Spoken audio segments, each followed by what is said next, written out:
your home for Arkansas Travelers baseball. This is Little Rock's ESPN 1380.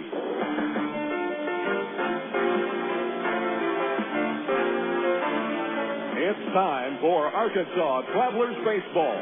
Brought to you by AT&T, Coca-Cola, Allstate Insurance, ITT Technical Institute, Miller Lite, and Arkansas Federal Credit Union. Now, let's head to the ballpark for the ITT Tech pregame show. Here's the voice of the Arkansas Travelers, Phil Elson. Live from Little Rock, Arkansas Traveler Baseball is on the air. Well, good afternoon, everybody. Welcome to Ray Winder Field on a spectacular Sunday afternoon. I'm Phil Elson, and today Minor League Baseball and the Texas League present the Arkansas Travelers and the Wichita Wranglers in Game 3 of a 5-game series. Beautiful day here in Central Arkansas, 82 degrees, and sunny skies here on Jim Elder Good Sport Fun Day. Travs and the Wranglers playing the third game of this set, and you're tuned into the ITT Tech pregame show here on Little Rock's ESPN 1380. Teams have split the first two games. Wichita yesterday a 7-1 win with Billy Butler leading the attack with 3 hits, including 2 home runs and 3 RBI. Wranglers pulled the game out late after a 1-1 tie to the 7th inning. Butler's second home run of the game off Daniel Davidson sort of keyed the attack for the Wranglers. They went on to score 2 more runs in the 8th on a homer by Donnie Murphy and 2 more runs in the 9th. Travelers' offense stagnant last night, managing just 4 base hits, and the Wranglers pulled out just their 4th win of the season. Travelers fought a 7-9. 4 games behind division-leading Tulsa, with Wichita in last place, 7 games out of first, so that means the Travelers are 3 games ahead of the Wranglers for third place. Game time today, 2 o'clock, and we've got James Holcomb taking the mound for the Travs on short rest. He's pitching on just 3 days rest. Originally, Holcomb was going to be starting tomorrow's game against the Wranglers, but with Stephen Shell's promotion to AAA, that left open a hole in the rotation, and Rafael Rodriguez, who was supposed to be at Rancho Cucamonga, he was not ready to start today. Rodriguez starts tomorrow, so Holcomb gets to start on 1 day less rest than he usually gets. James 0-2 and a 3.46 ERA.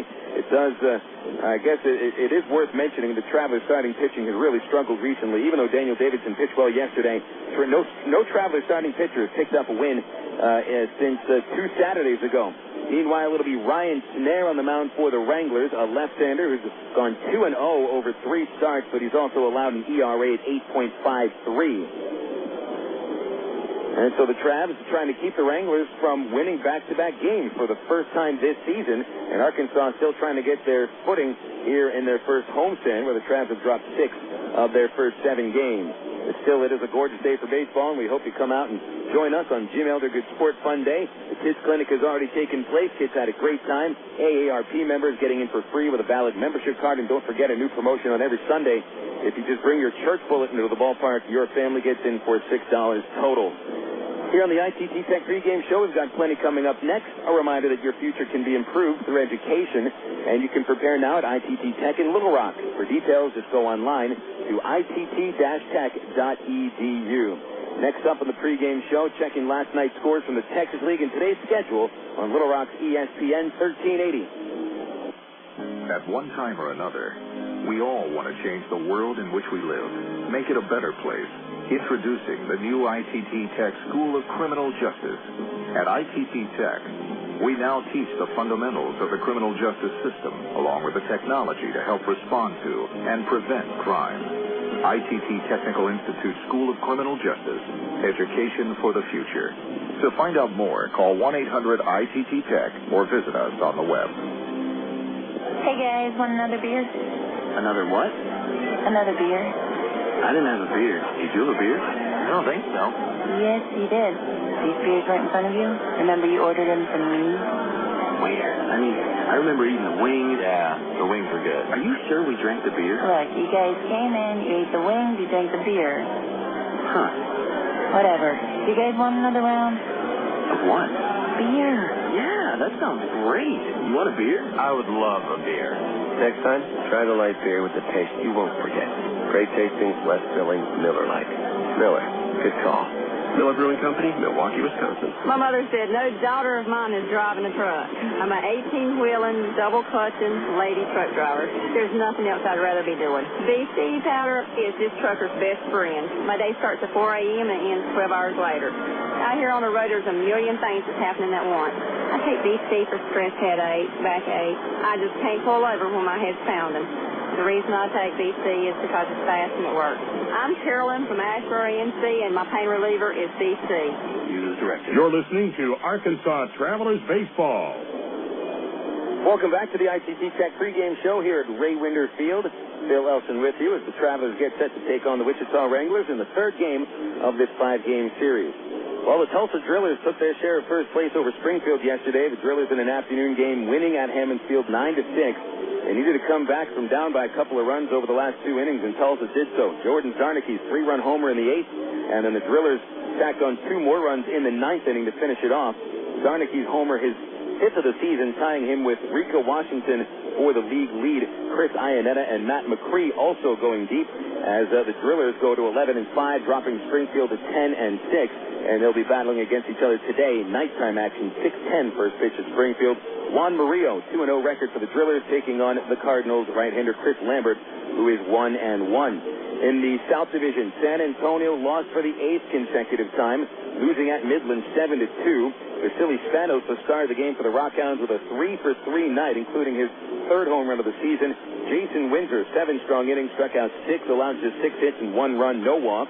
Windsor with the victory is 2-1, and Travis Blackley took the loss, falling to 1-2. So Midland ties with Corpus Christi, who lost to Frisco 6-4. 9 wins, 7 losses for the Rockhounds. Meanwhile, San Antonio pulling up the rear in the South Division at 5-10. Mentioned the Hooks had their winning streak snapped yesterday by the Frisco Rough Riders 6-4. The Hooks had won 4 consecutive games, and it looked like they were en route to a good win because Thomas Diamond, the top prospect for the Rough Riders, the starting pitcher, walked 7 batters and gave up 3 runs in the first inning. He was pulled after that, but the Rough Riders rallied back in the 8th inning to win the game, actually rallied back in the 7th inning, scoring 4 times. Nate Gold, Lance Grayson a couple of RBIs. Gold hit his 3rd home run of the season and finished 2 for 3. Wes Littleton was the winner in relief. His record 1-0, and Mark Corey went on for his 4th save. So the Rough Riders at 8-7 are just half a game in back of Corpus and Midland for first in the South Division, and they'll be battling again. 4 o'clock first pitch at Citibank Ballpark. Benjamin Fritz for the Hounds and Yorman Bizzardo for the Missions as San Antonio tries to pick up their first win in a little bit over a week. We'll keep you updated on the games in the Texas League and the majors as we go throughout the broadcast today. And a quick update on the scores from around the majors, letting you know what's going on. Philadelphia leads Florida 4-0 in the bottom of the 4th. Ryan Howard, last year's NL Rookie of the Year, has hit 2 home runs for the Phils. Now it's 5 on the season. The Cincinnati Reds won. The Milwaukee Brewers nothing, bottom of the 2nd. The Houston Astros over Pittsburgh 4-0, top of the 3rd in Texas.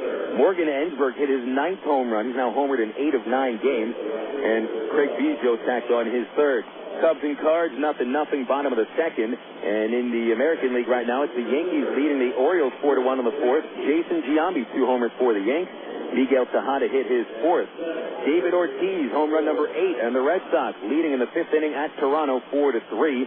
Jays have had a homer hit by Greg Zahn, his 2nd. Minnesota and the White Sox tied 1-1, bottom of the 3rd at U.S. Cellular Field. The Tampa Bay Devil Rays got a homer from Damon Hollins, and it's Tampa 2, Texas 1 in the bottom of the 3rd in Arlington. Hank Blaylock went deep for the Rangers, his 4th.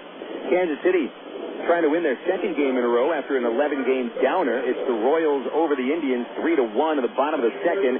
Indians got a homer from Ronnie Belliard. It was his 2nd. The Angels yesterday were winners over Oakland, and that gives the Angels a 9-9 record, which is tied with Texas for first in the American League West. Angels at Oakland today. Keldon Escobar on the mound for the Halos against right-hander Esteban Loaiza, who started out 0-2 as one of the Oakland A's. And it's the Detroit Tigers and the Seattle Mariners. In Seattle today, it'll be Justin Verlander taking on Felix Hernandez. In the National League, San Francisco and the Rockies, Matt Morris will pitch against Jeff Francis at Coors Field. The Mets and the Padres with Victor Zambrano taking on former Angel farmhand Matt Hensley. It's the Dodgers hosting Arizona. Russ Ortiz for the D-backs versus Brett Tomko. And later tonight on ESPN, your nationally televised game at Washington, D.C.'s RFK Stadium, the Atlanta Braves send John Thompson against the Nationals' Tony Armas Jr. And we will keep you updated on all the games from the majors and Texas League on the Southwest Airlines out-of-town scoreboard as we get throughout the broadcast today. Crabs and the Wranglers with first pitch check for about 10 minutes. Next up on the ITT Tech pregame show, we will sit down and chat with Madison McIntyre, a brand new baseball author who makes his home here in Little Rock. Madison wrote a spectacular trivia book called Big League Trivia, and Madison sits down with us to tell us about his book right after this on Little Rock's ESPN 1380. Your world is suddenly changing for the better because two great companies have now joined forces to deliver the world that matters most, yours. AT&T, with its passion to invent, and SBC, with its drive to deliver, have come together to create the most complete and secure network with voice services, digital satellite TV, high-speed internet, and singular wireless. Learn more at thenewatt.com. Introducing the new AT&T, your world delivered. Coca-Cola, this is Mitchell. My friend's brother is a molecular biologist, and he was saying the only way you could have gotten Coke Zero to taste like the regular Coke was to engineer it in space. I would not. Well, no, but think about the whole zero factor, like zero gravity. It makes perfect sense. Zero is for the 0 calories. Just stop pretending that you don't engineer Coke Zero in space. Can you do that? I wish I could speculate on that, sir. The next launch. I just want the time for the next launch. Coca-Cola Zero. Real Coke taste. 0 calories. If you haven't been able to quit smoking for yourself, think about the people around you. Every year, secondhand smoke kills more than 40,000 non-smokers and causes over 400,000 cases of severe asthma in children. Call 1-866-NOW-QUIT. Now. Stamp out smoking. A Healthy Arkansas initiative from the Arkansas Department of Health and Human Services. This is Little Rock's ESPN 13. Back to the ITT Technical Institute pregame show here on a lovely Sunday afternoon in Little Rock. The Arkansas Travelers getting set to battle the Wichita Wranglers in Game 3 of the 5-game series. As we did last season, we're going to sit down and talk with a baseball author that makes his home right here in Little Rock. Last year we spoke with Terry Turner, and today we're going to speak with Madison McIntyre, who has authored a wonderful book called Big League Trivia. Madison is a huge baseball fan, specifically Travelers, Cubs, and any teams that his kids are playing on. Madison, first of all, I know I've talked to you about this book, and it's a unique trivia book. Usually when people are thinking about trivia, they're thinking questions and answers, which gets a little dull every once in a while, but your book is not at all like that. It's much more of an interesting read, I think. Yes, I wanted to make it in paragraph format so it kind of tells a story about each individual topic that I picked, so you didn't have to sit there and try to think about something you'll probably never come up with. And, I mean, you like you say, in paragraph form, so you don't really start with questions. It's just a story, and that's what people, I think, like about baseball is stories. When you were thinking about writing this trivia book, people think trivia is question and answer. Did you originally think that, well, you would just go to paragraph form, or did you think that you might do questions and answer?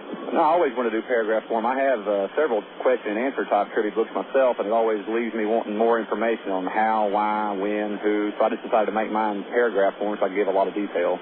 The book is called Big League Trivia, and the subtitle says Facts, Figures, Oddities, and Coincidences from Our National Pastime. This must have been, knowing you, Madison, this was a labor of love, but, I mean, it is research intensive. How much time did it take you to write the book?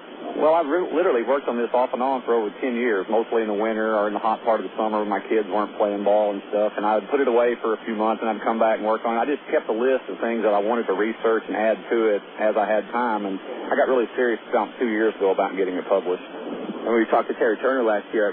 Being an author is not his regular job. He's a state employee, and you yourself are an architect. So, I mean, engineer working for an architectural firm. But how do you find the time to really have a full-time career, have a family, and, oh, by the way, write a very good baseball trivia book? Well, fortunately, I started a lot of it before my kids were even born, so that's where I got the majority of it started. But I don't hunt or fish or very seldom play golf. I just love sports, and so it's just like you said, a labor of love. It's just a hobby. What I like to use baseball trivia books for is quick reading materials. If you just open to any page and find something that is interesting. So I'm going to have a little experiment here. I'm going to open up to just any page, and the title says runs batted in. This tells me that Ricky Henderson is the only player to knock in over 1,000 runs without having a 75 RBI season. How do you go ahead and find this stuff? I mean, that takes a lot of research. This isn't just something you open a stat book and you can just pick it out. How did you find that? Well, I love to read through baseball reference books and history books. A lot of the stuff I just kind of picked up on, but I also have access to a baseball database called the Complete Baseball Encyclopedia on a CD, and it'll sort just anything you can imagine. If you want to know the players from Arkansas that played for the Dodgers that hit 40 home runs in the season, a few clicks of the mouse, you can sort stuff like that. So I use that as my beginning point, and then would flesh it out and add stuff to it. Also, being a member of the Society of American Baseball Research also helps out a lot. You were one of, I believe, the founding members of the local SABR chapter. How did that help you out? Well, just being a SABR member gives me connections with lots of great baseball fans that do their own research and can always answer a question if you have one. And also, being a SABR member gave me access to ProQuest, which let me use the digital archives of the New York Times, the Los Angeles Times, and the Washington Post, which helped a lot. Madison, I want to let everybody know how they can get this book. You're signing the books here at the ballpark, and they're on sale as well. First of all, how much does the book cost, and where can one find this on the Internet? Well, it's available at authorhouse.com. That's the online publisher I use. You can also buy it from me if you send me an email at big-league-trivia@sbcglobal.net. It sells for $19.95. That's a pretty good, price for a book like this. This is the kind of book that lasts forever because you can keep it amongst your baseball books, pick it out anytime you want, and just all of a sudden open up and learn something about award winners. Like 4 players have won MVP awards with 2 teams, but Alex Rodriguez is the only one to do both, meaning he won with 2 teams and won at different positions. Again, something that I don't know if many people had ever thought of before. So, Madison, you really did write a unique trivia book here, and I have a feeling that this is the kind of book that would catch around the country amongst hardcore baseball fans. Well, that's my goal is to, in a few years, do an updated, expanded version. I had several more things. I just didn't have time. I had to finally come to the stopping point, so I could start on it and publish it. But I want to add to an expanded edition in a few years and get a traditional publisher to put it in bookstores throughout the country. I also want to add that Madison has spent his entire weekend watching baseball. He's had his kids' games.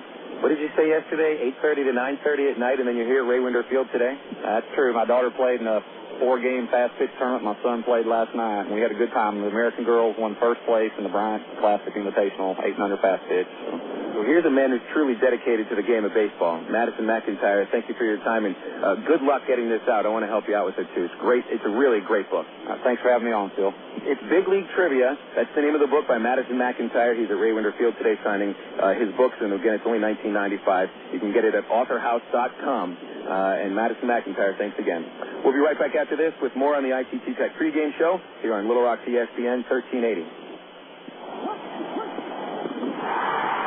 He's been a sports anchor on TV. He's reported on games of the Kansas City Chiefs. He hosts NFL postgame shows week after week.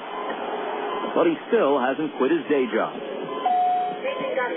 Gordon Docking is the Chief Executive Officer of St. Mary's Hospital in suburban Kansas City. He's distinguished himself nationally as an innovator in healthcare, impacting the design of the hospitals of tomorrow. But before he was CEO, he was a master's degree student at Webster University. Today, he's an achiever in many walks of life. I'm Bob Costas, member of the board of Webster University. All Webster campuses around the world share the same belief. Education is more than just a degree. It's real knowledge for real-world success.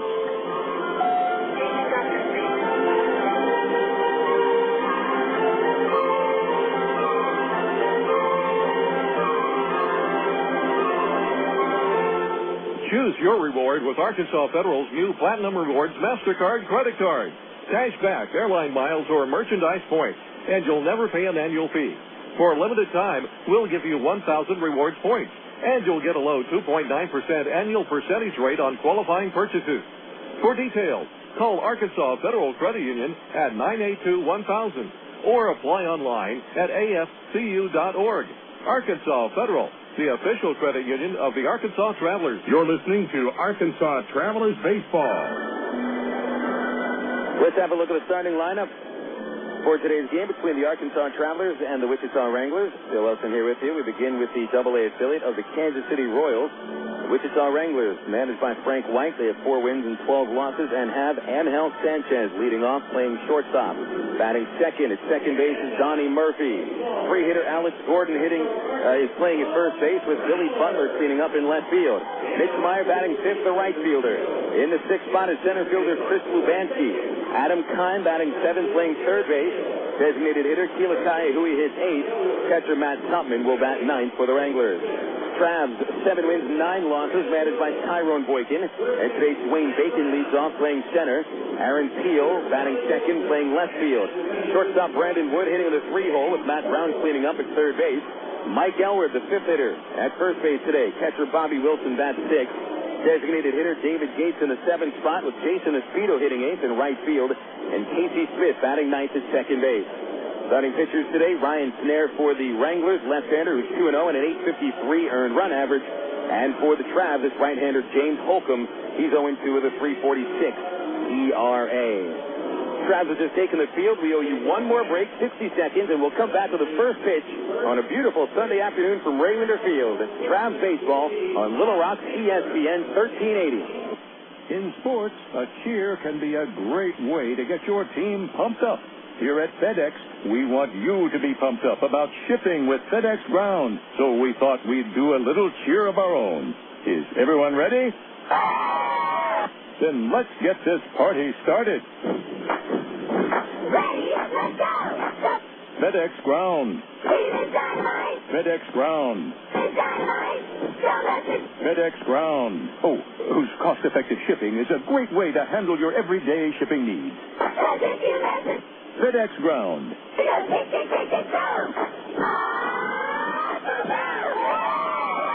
That was off the hook, girls. Let's go! 2, 4, 6, 8. FedEx. FedEx. Yay! FedEx. Woo-hoo! For more information, go to FedEx.com. Relax. It's FedEx. KDXE, North Little Rock. Time for baseball here in Little Rock, Arkansas. It's the Travs taking on the Wichita Wranglers in Game 3 of a 5-game set. They've split the first 2 games of this series. James Holcomb is warming up currently for the Arkansas Travelers. Holcomb, 6'5" tall, 210 pounds, out of Reno, Nevada, and the University of Nevada. Angels selected him in the 2002 draft as an 8th-round pick. Holcomb with 14 wins and 16 losses in his career with an ERA at about 4.30. Holcomb, not an overpowering pitcher. Good fastball in the mid to high 80s, curveball, and a changeup. Holcomb attacks the strike zone. Will try to keep the ball down low around the knees. Get some movement on it and keep these batters off balance. And he's working on 3 days rest, which for a pitcher as Holcomb, with the kind of pitcher that he is, 3 days rest sometimes is just about right. Trying to keep those pitches low in the zone and get a little downward sink on it. Not being a power pitcher and having just those 3 days rest, sometimes that'll actually help the movement on the ball and help him keep the ball a little bit lower. Power pitchers are the ones that seem to feel the ill effects from not getting that 1 extra day rest. Of course, starting pitchers are used to pitching on 4 days of rest.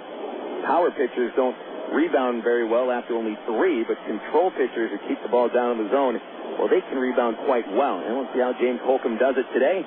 Ángel Sánchez steps into the batter's box, and we're ready for action. The corners will come up, and here's the first pitch from Holcomb. It is a fastball for a strike on the inside corner, and we're underway today. It's 2:03 in the p.m., and game time temperature here in Raymonder Field is 82 degrees. Hardly any wind at all, and it's blowing across the outfield from right to left, but only about 5 miles an hour. There's another strike to Sánchez as it's dropped at the knees, and it's 0-2 on the shortstop of the Wranglers. Sánchez, who missed a couple of games with a hamstring pull, was 1 for 5 yesterday. Pitch on the way from Holcomb, and it's a breaking ball low and outside, 1-2. Donnie Murphy on deck, followed by Alex Gordon. And Daniel Davidson kept the Wranglers off the scoreboard in the first inning yesterday. Here's the only Traveler starting pitcher last time through the rotation to do so. Pitch on the way, the 1-2 is softly flied into center, and that's going to fall in front of Dwayne Bacon for a base hit. leadoff single for Ángel Sánchez. And on a 2-strike count at that, and that'll bring Donnie Murphy to the plate. Last time Holcomb pitched, James did give up a run in the first inning. He took a no decision against the Wichita Wranglers, lasting only 4 innings. The Travs ended up with a 10-5 win. But it allowed Sánchez to reach on a walk, and eventually he came around to score. And Sánchez singles to start the game today. Murphy, a right-hand batter, and Holcomb with a slow move to first base. Sánchez is back. Murphy hit his second home run of the season yesterday, and the Wranglers pulled away in the last 2 innings. A 2-run homer off Bobby Zimmerman to dead center. First pitch on the way from Holcomb, and it's high in sight, bending Murphy off the plate, and it's 1-0. Holcomb's numbers 0-2, 3.46 ERA in 3 games. Sanchez's single is the 20th hit he's allowed in 13 innings. Good lead by Sánchez. The pitch on the way. And swing and a miss by Murphy as Holcomb fooled him with a changeup, and it's 1-1. Holcomb is allowing a .358 batting average against. Now, he has allowed 12 runs in 13 innings, but only 5 of them earned. So Traveler fielders have struggled a little bit behind him. He's also walked 3, struck out 7. Pitch to Murphy is low, and it's 2 balls, 1 strike. We mentioned Holcomb, a 5th-year pitcher, but he missed the entire 2004 campaign with an arm injury. Rebounded nicely in 2005 in the California League to go 10-7 with Ty Boykin's Rancho Cucamonga Quakes. ERA just a shade over 5. At the belt, Holcomb waits, and a 2-1 comes to Murphy, and he swings and hits it back to James. He caught it on the line drive, and he'll double Sánchez off at first base. Yikes. An absolutely smoked line drive right back to the mound, and I'm not sure how Holcomb caught that.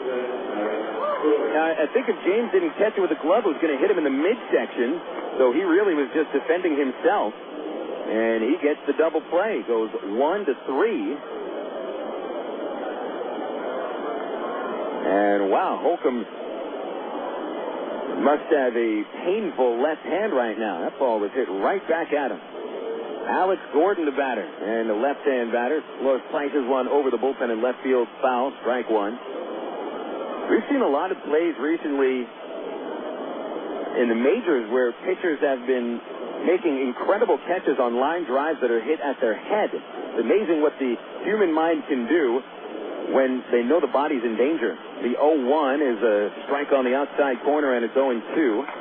By the way, Jim Swarthout calling balls and strikes today. Ted Underhill at third base, and John Cocktoast in the first base umpire. Top of the first, 0-0 score. No one on base for Gordon, and Holcomb winds up. Here's the 0-2 pitch. It's a curveball, and it's pulled foul slowly on the ground. Al LaBeouf, first base coach and hitting coach for the Wranglers, will hand it into a kid in the Optimist dugout. High, sunny skies today. Just a little bit of clouds. More wispy clouds than anything else. No chance for rain. Perfect day for baseball. The 0-2 on the way, and Gordon swings and lines it right to second, and Casey Smith down to a knee to make the catch. Side retired. Tell you what, the Wranglers hit the ball very hard, but they got nothing to show for it. 1 hit, nobody left. And a great play by James Holcomb as well. Bottom of the first coming up, and the Travs swinging against Ryan Snare after these words on Little Rock, ESPN 1380. A young married couple sat silently on a porch swing one warm June evening. The young wife looked over at her new husband and asked, "George, do you think my eyes are beautiful?" "Yep," answered George. A minute went by. "George, do you think my hair is attractive?" Again, George answered, "Yep." More time passed. "George, would you say that I have a gorgeous figure?" Once again, George answered yes. "Oh, George," she gushed, "you say the nicest things."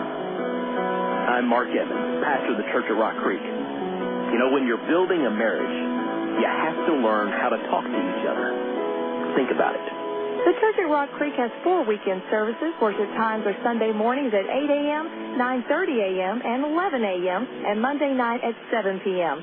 For more information, call 225-8684 or look on the web at www.churchatrockcreek.org. We've got a crazy fan on the field here, folks. He's wearing more body paint than a Mustang, Bob. Uh-oh, here come the refs. But he's not slowing down. Fakes left, goes right, throws the straight arm. He's made it past the end zone. Say hello to Mr. Goalpost. Sports injuries can be ugly, but with some of the best orthopedic physicians in the state, Baptist Health in Ortho, Arkansas deliver the kind of care that can help you get back on your feet and back to the games you love. For an athletic trainer or for more information, call Baptist Health Helpline, 227-8478. Who is going to feel that in the morning? You're listening to Arkansas Travelers Baseball. It's the bottom of the first inning, and the Wichita Wranglers unable to get a run across to the top of the first, so they hit the ball on the button 3 times. Travs will be swinging against Ryan Snare. Snare, formerly a prospect out of the Cincinnati Reds organization and the Texas Rangers, as well as the Marlins. Been around a little bit, and as a free agent, he signed with the Royals during spring training.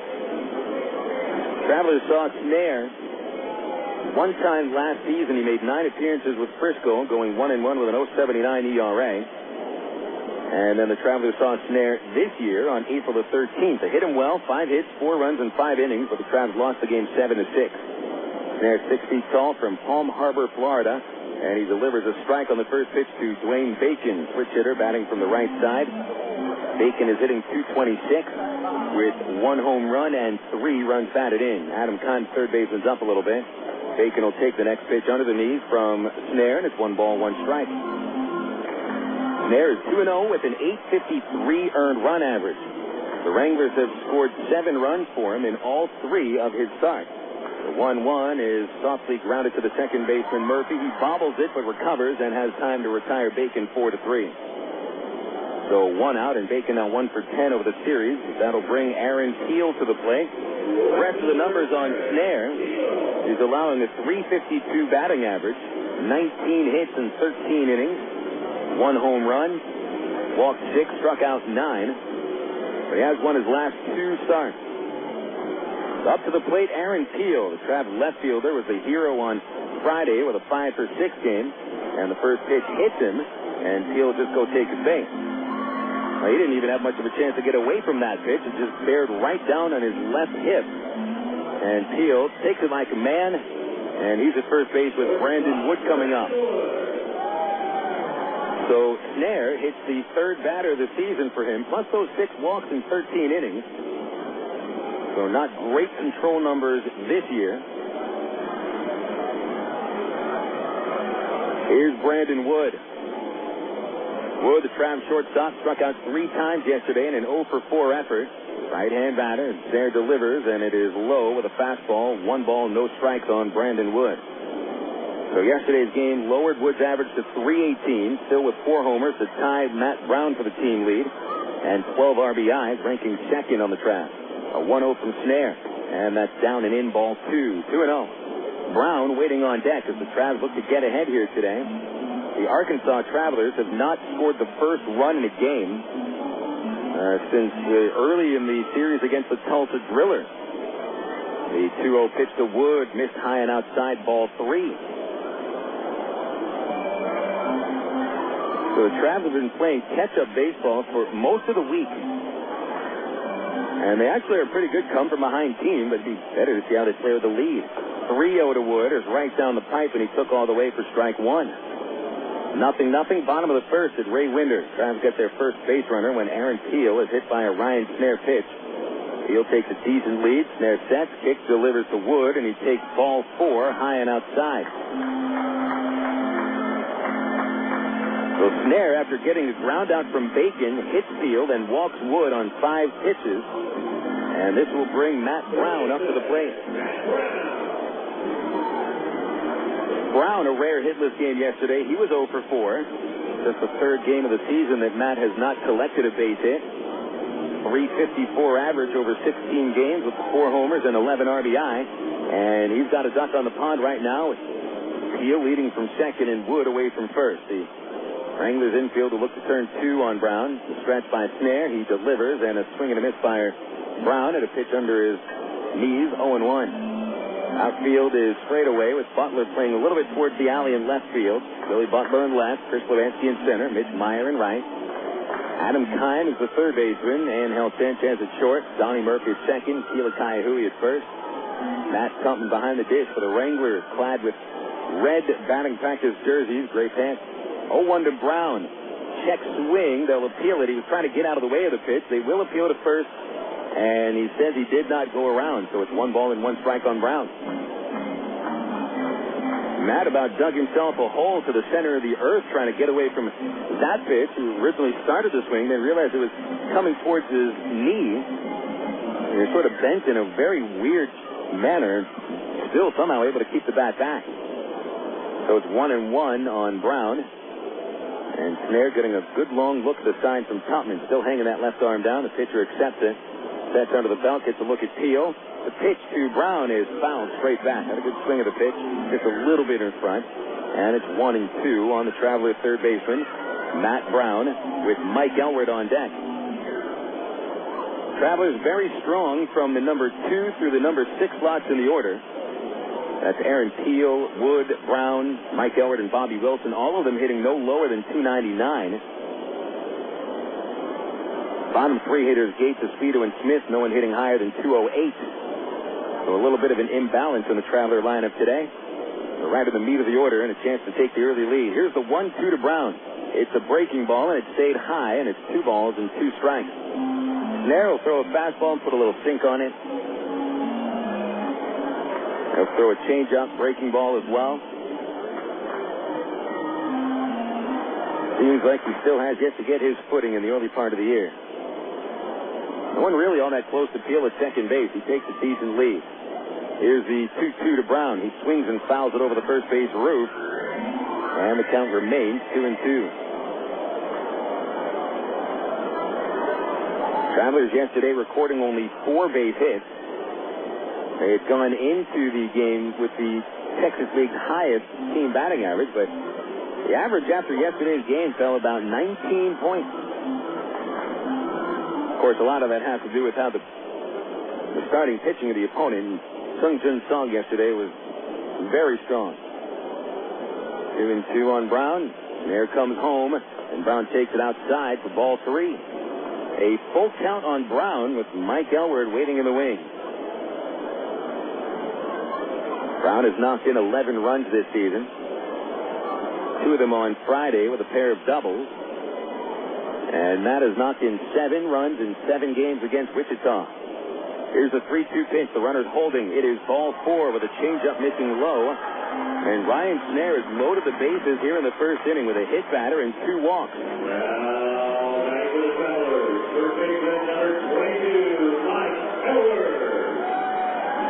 So the Travelers have a chance to turn the tables here on their opponent. Usually it's been the opponent getting up rather large in the early innings. Usually in the first, they've had plenty of chances with the bases loaded. The Travelers, meanwhile, have not had all that many opportunities with them juiced this year. Elward will come to the plate, and this is just his first opportunity with the bases loaded. Let's see how he does with it. At the stretch, Snare. The pitch to Elward is a called strike, a backdoor slider on the outside corner. Elward hitting .362, tops on the team. Mike's average ranking 4th in the Texas League. The 15 RBI ties in for fourth. The 0-1 pitch is swung on and fouled in the air over first base. It's way out of play, and Snare gets ahead 0-2 on Elward in a very critical spot in the game already. 1 homer for Mike. He's also doubled 10 times. The infield is playing for a double play with 1 out and a 2-strike count. Snare comes set, the left-hander under the belt. The kick, the pitch. Elward checks the swing. It was in the dirt. They will appeal it. Did he go? And the first base umpire says he didn't go. So that's ball 1 on Mike Elward. Elward, who hit over .350 with runners in scoring position last year, is doing the same thing this year. A clutch hitter in every sense of the word. Elward is hitting .529 with runners in scoring position. The 1-2, swinging a high fly ball but fouled down the left field line. Snare broke that pitch right in the hands, and Elward still able to turn around on it and pull it, but unable to keep it in play. So Snare still ahead of the count, 1-2.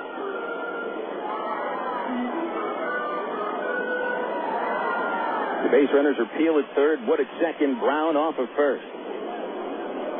Snare is ready. And the pitch to Elward is swung on and grounded towards the hole at short. Stopped by Sanchez. He'll try to get you out at second. But Brown greets the throw, and Elward has knocked in Aaron Teo to give the Travelers a 1-0 lead.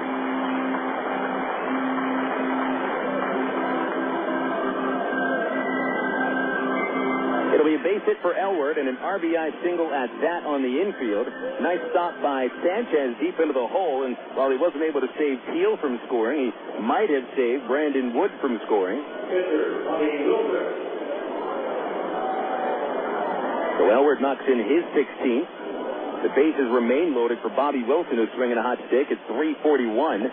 Pitch on the way, and it missed outside, 1-0. Wilson got yesterday off. On Friday, he was 2 for 5 with a double and a run batted in. Mentioned 341 average with 1 homer and 5 RBI. Right-handed hitting catcher with the bases juiced. And the 1-0 on the way. Swinging a foul back this way on top of the roof, and it's 1-1 on the Traveler catcher, Bobby Wilson. Wilson started out slow, but he's come on recently.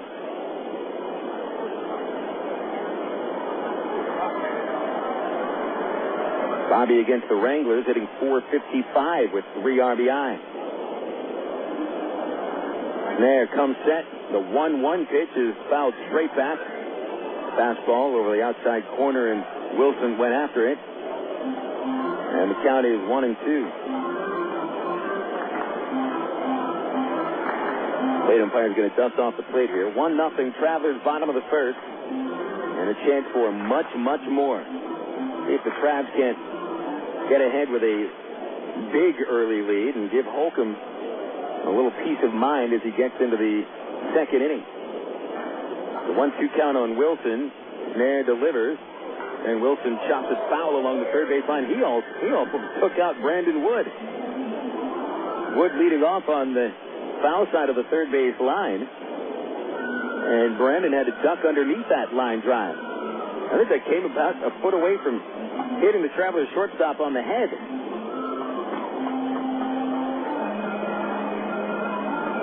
But Wilson was right on that pitch and just missed putting it into play. And he would have had an extra base hit. Kime is playing off the line. Bobby steps out of the box. Timeout is granted. 1 ball, 2 strikes on Wilson in the bottom of the first. The base is loaded. 1 run is in. Only 1 away. There. Gets a look at second. Now the 1-2 is fouled off on the third base side again, keeping it 1 ball and 2 strikes.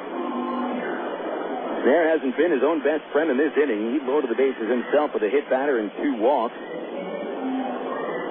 And then Mike Elward found a little hole at shortstop for an infield single to bring in Aaron Teo. And now Wilson battling with Snare. 3 consecutive fouls. The next pitch is hit in the air towards right center field. It'll be enough to score the run. Lebansky settles under it in front of the warning track. He makes the catch. Wood comes home to score. Brown tags up to third base. And it's 2-0 Travelers on the Wilson sacrifice fly.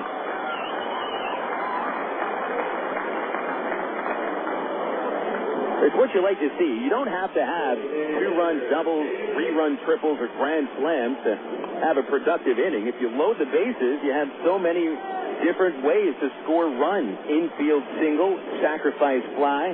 This is a little bit of manufacturing by the Travs, and it's worked to the tune of a 2-0 lead. And the Wranglers will send their pitching coach, Larry Carter, out to the mound already. So LC figures he's got his work cut out for him today. Boy, Ryan Snare has bounced around in a career that began as a second-round pick out of North Carolina in the 2000 draft. He spent a couple of years, about a season and a half to be exact, with the Reds, and then was traded over the Marlins. He was traded with Juan Encarnacion and Wilton Guerrero in the deal that got the Reds Ryan Dempster. But then the Marlins wheeled around and traded him the very next year, almost exactly 1 year to the day. July the 11th, traded him to the Rangers with Adrian Gonzalez and Will Smith in the deal that got the Marlins who get Urbina. It's going to be David Gates at the plate for the Travs, and Snare's pitch is outside, ball 1.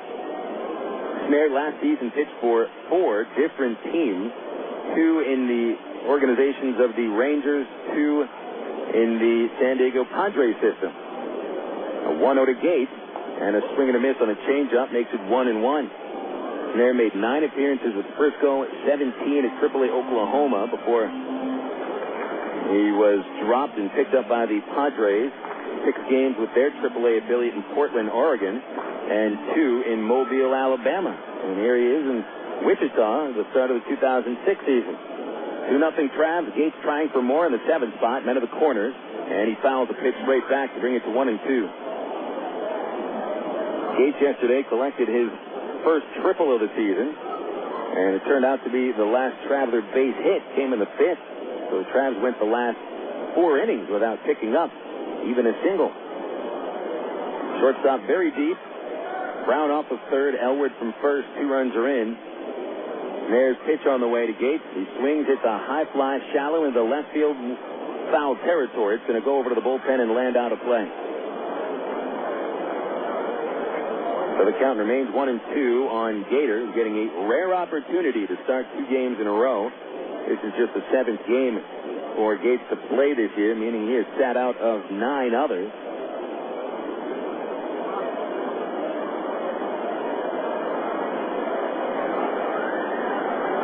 Gates the DH today, waiting as Snare comes set. Here's the 1-2, and Gates swings and hits a fly ball towards left center, shallow. Lubanski coming, and he makes a running catch to end the inning. And the Travelers will put up 2 runs in the first on just 1 base hit. There were 2 walks, 1 hit batter, no errors, and 2 men left. A nice play by Lubanski to take away a bloop single by Gates. So it's 2-0 Travs who go to the top of the 2nd on Little Rock, ESPN 1380. Did you know that more than 250 Arkansans are currently awaiting an organ transplant? And did you know that every 16 minutes, a new name is added to the organ transplant waiting list? You can help to reduce these numbers by registering to become an organ donor. Call the Arkansas Regional Organ Recovery Agency at 866-660-5433 or visit the Aurora website at www.arora.org to learn more. Become an organ donor. Give hope. In today's busy world, who has time for questions? Where to go, how to get there, what to eat? With over 30 locations in Central, North Central, and Northeast Arkansas, Double B's has the answers. Double B's makes it easy to stop in and get on with your day, wherever you are. Start your day with Double B's Coffee Cafe. Gourmet coffee, better than most coffee houses. Grab lunch on the go with delicious selections from Quiznos, Pizza Pro, Baskin-Robbins, Chester's Fried Chicken, or Subway. Clean your auto with a car wash. And all Double B's locations feature pay-at-the-pump technology, so you're back on the road in no time. Make the most of your time and stop worrying about life's little questions. We've got the answers at Double B's. Dr. Pepper, the taste of originality, Dr. Pepper. Salute individuality, Dr. Pepper. Do what you do, your moment has come. You're not like anyone. Nothing better, Dr. Pepper. This is Little Rock's ESPN 1380. Well, quite a different look to each half of the first inning. The Wichita Wranglers hit the ball hard 3 times, end up with only 1 hit, a double play, and a line out. The Arkansas Travelers hit the ball hard a couple of times and end up with a 2-0 lead. And the only base hit the Travs collected was an infield single. James Holcomb on the mound to face Billy Butler, Mitch Maier, and Chris Lubanski in inning number 2, righty versus righty, and Holcomb comes home with a fastball inside to Butler, and it is 1-0. Butler had his best game of the season yesterday, a couple of home runs and a single, finished with 3 RBIs, scored 3 times.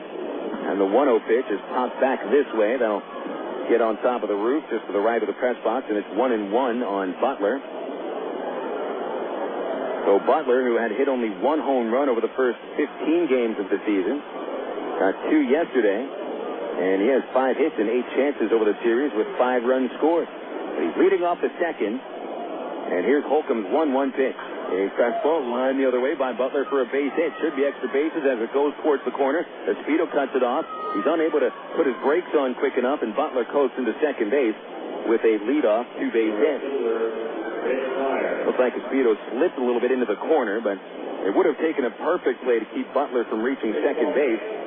So Butler continues to pound the ball here at Ray Winder Field with his 6th hit over the series and only 9 at-bats. Base hit number 2 for the Wichita Wranglers. And you've got to feel a little nervous about how the Wranglers have hit the ball here over the first 4 batters that they've sent to the plate. All 4 of them have hit it hard off of Holcomb, but not much to show for it yet. Mitch Maier now the batter, and Holcomb will throw to second base with the shortstop Wood coming in behind the runner Butler, but Butler was able to get the right arm in there, and he is safe, though he's a little slow in getting to his feet. Now he seems all right, puts his batting gloves in his back pocket as Holcomb comes set. Facing the left-handed batting Maier. The pitch on the way, and it's bunted. Holcomb's going to have to make the play on the third base side. He will throw to first base, and he is not in time. Holcomb a little bit slow picking the ball up, and that costs him the out at first base as Maier bunts for a single, and the tying runs are aboard for the Wranglers.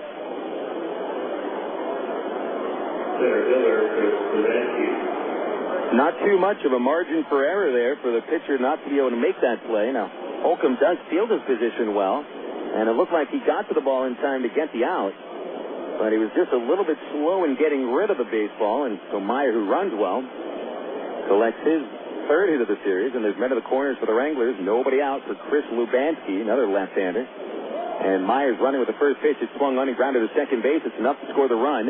The only out will be at first. It goes 4-3 with Casey Smith retiring Lubanski on the RBI ground out. That hit and run keeps Wichita out of the double play.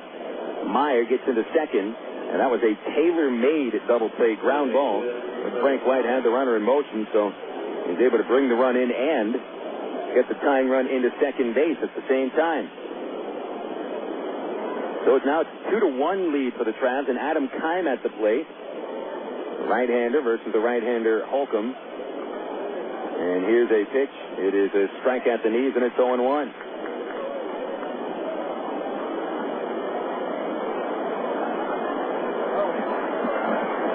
No balls, 1 strike on Keim, who yesterday was 1 for 4 in his first game in 6 days. He had a jammed finger, kept him out. The 0-1 pitch is low, and it's 1-1 on Keim. Leadoff double by Billy Butler here in the second. Maier followed with a bunt single. Hit and run. Brought in Butler and moved Maier to second. Now it's 1-1 to Keim, a 150 hitter with only 3 RBI.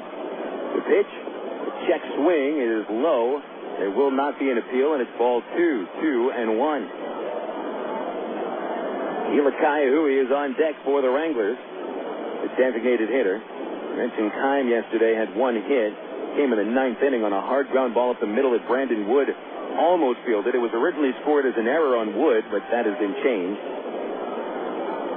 The 2-1 pitch from Holcomb is swung on top, back up this way, and out of play onto the roof. Nice pitch by James. Had him in front with the changeup. And it looks like that changeup will be a very important pitch for Holcomb today. Doesn't quite have the zip on his fastball. And remember, James is pitching on 3 days rest.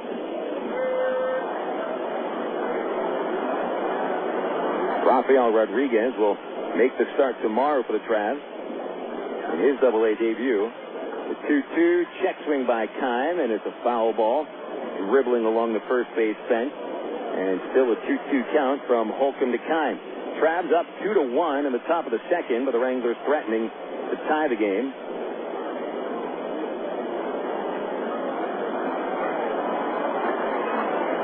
At the stretch is Holcomb. And here is the pitch.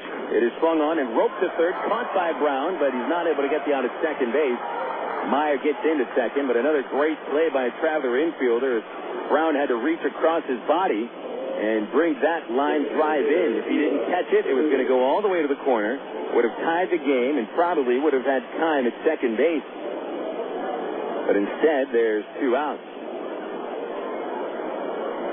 Here's Ka'aihue, left-handed DH, played on Friday, went 1 for 6. Holcomb under the belt, and he delivers. No, he does not deliver. Turns around instead of throwing to the plate.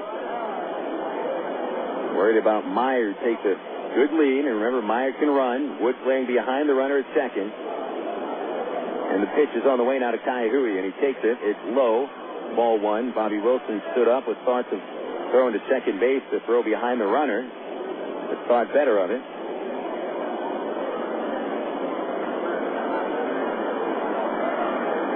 Second baseman Casey Smith is deep Big hole through shortstop. The 1-0 to Ka'aihue. Swung on, slow ground ball to Mike Geller behind first base. He'll flip to Holcomb, who covers, and he's in time for the out. So Holcomb gets to second. He only gave up 1 run on 2 hits, and he scratched the tying run at second base. We'll go into the third, and it's the Travs 2 and the Wranglers 1 from Raywinder Field on Little Rock, ESPN 1380. The romance begins at Cupid's.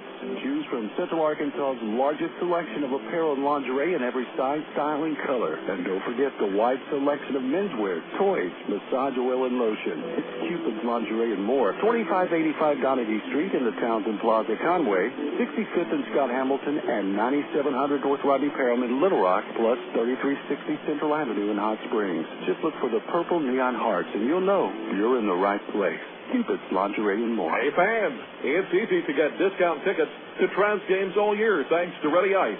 Arkansas's #1 ice company, Ready Ice presents Ready Ice Wednesdays at Wranglers Field. Just pick up a discount coupon for any Wednesday Travs home game anywhere Ready Ice is sold, like most Shell and Exxon gas stations.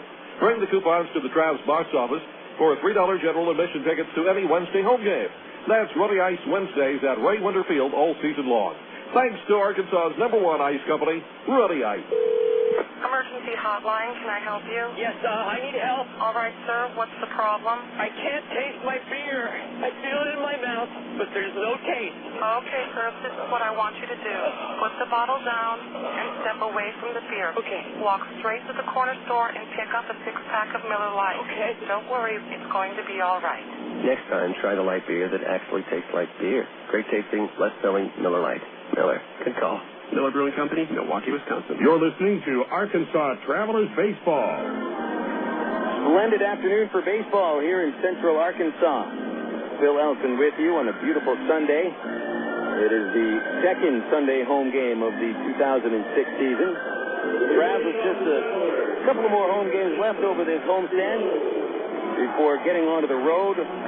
We'll be here through Tuesday night. Tomorrow, it's a Democrat Gazette family night with discount tickets located in the sports section of the Democrat Gazette. They'll get you in for $3 apiece. Jason Espedo leads off the second against Ryan Snare. Lefty versus lefty. The pitch on the way, and it's a called strike with a breaking ball. First left-hander that Snare is going to face today. The left-handers have batted .571 against him. The pitch to Espedo, and it hit him on the right elbow. Not sure if Jason did much to get out of the way, but he did move the bat back a little bit, so that's the move the umpire needed to say, take your base. Second hit batter by Snare. And so Snare's been his own worst enemy here in the early going. He walked 2, hit another batter, and that led to a couple of runs in the first inning. Now he hits Espedo to start the second, and that'll bring up Casey Smith.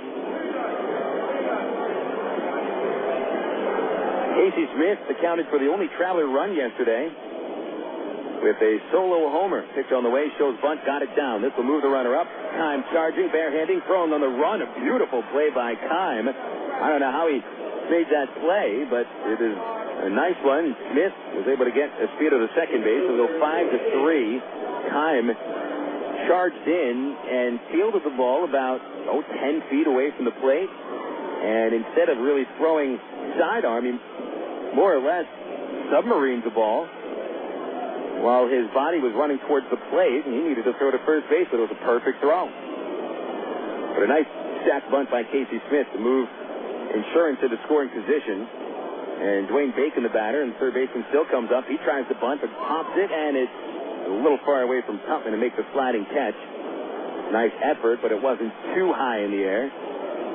So Bacon trying to bunt for the base hit. He did catch him by surprise, even with Kime in a couple of steps at third. With Bacon's speed, it would have been very tough to throw him out. Maybe Bacon's swinging away now.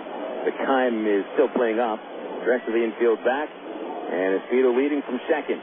The 0-1 is on the way, and Bacon swings a flare towards the second baseman, and Murphy backpedals into short right field to bring it in. And that's out number 2. Bacon almost was able to get that one down into short right field, but he is the second out to bring up Aaron Peel.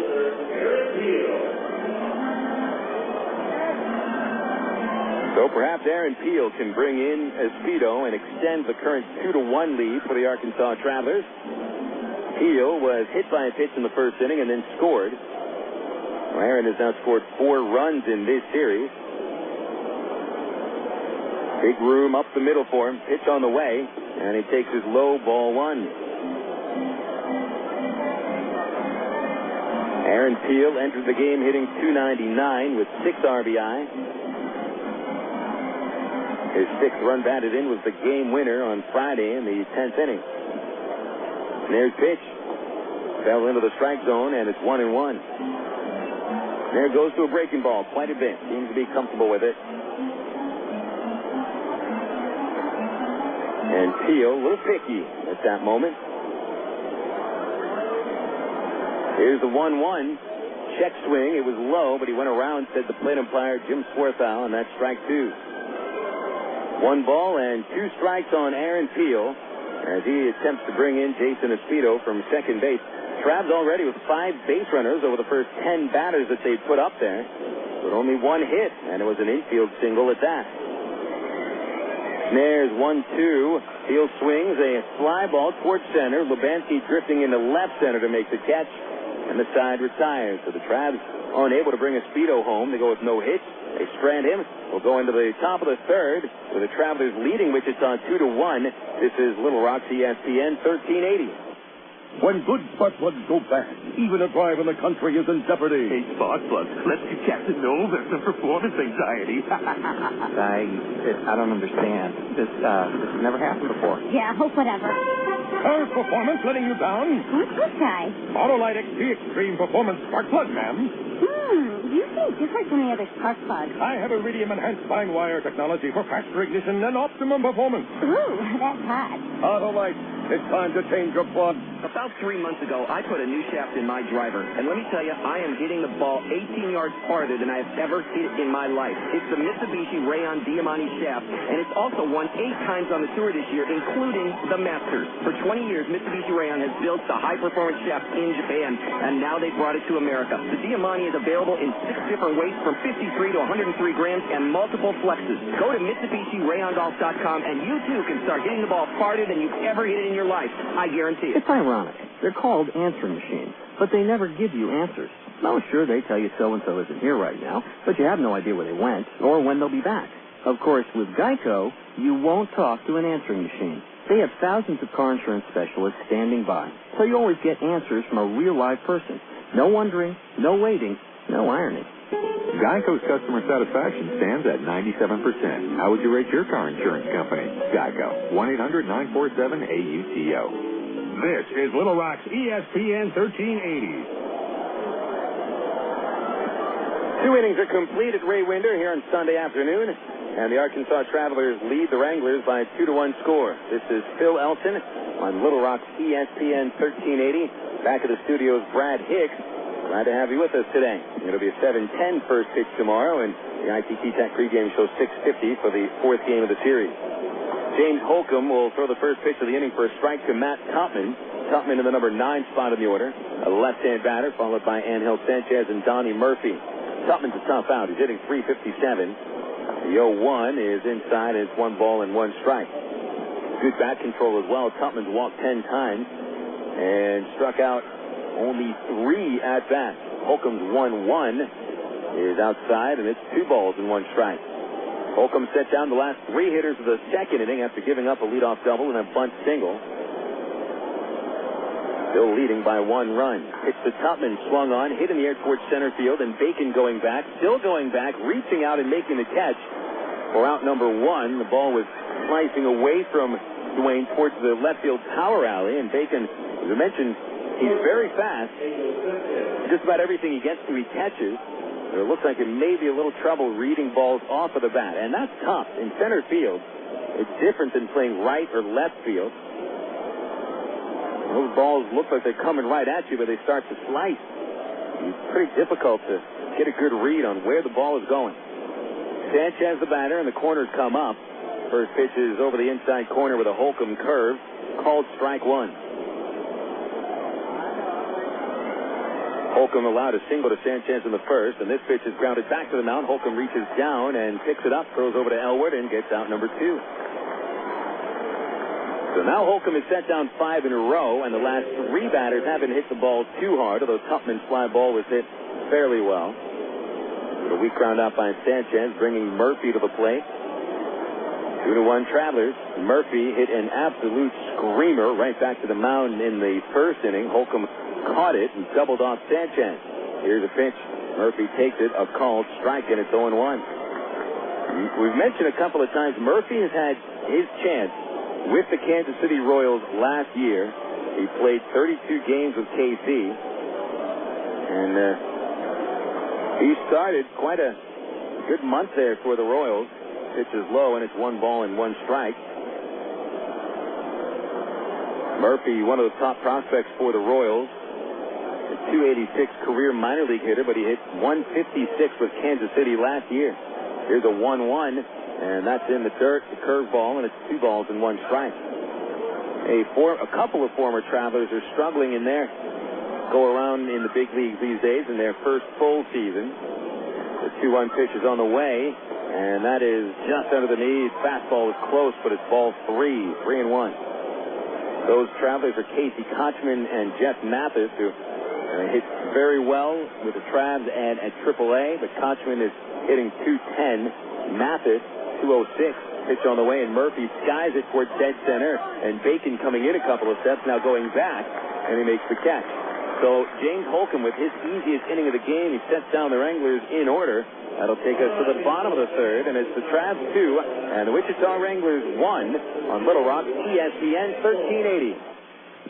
From the hilltops of Atlanta to the California sand. Come on, one day across the nation, yeah. I'm a burrito in every time. Every woman,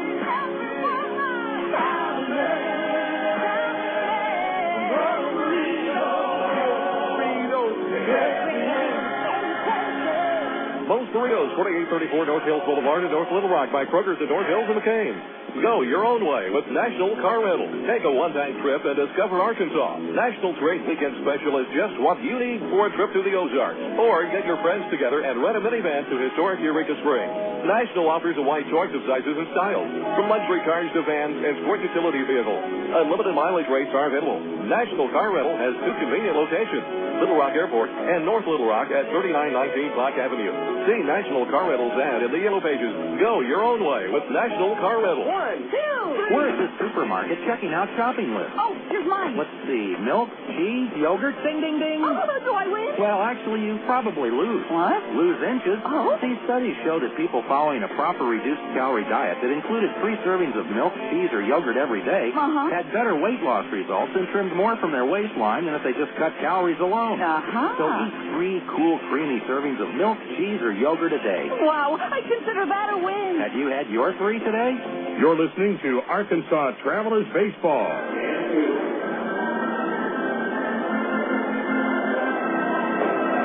Back to Ray Winter Field, bottom of the third inning here on Little Rock's ESPN 1380.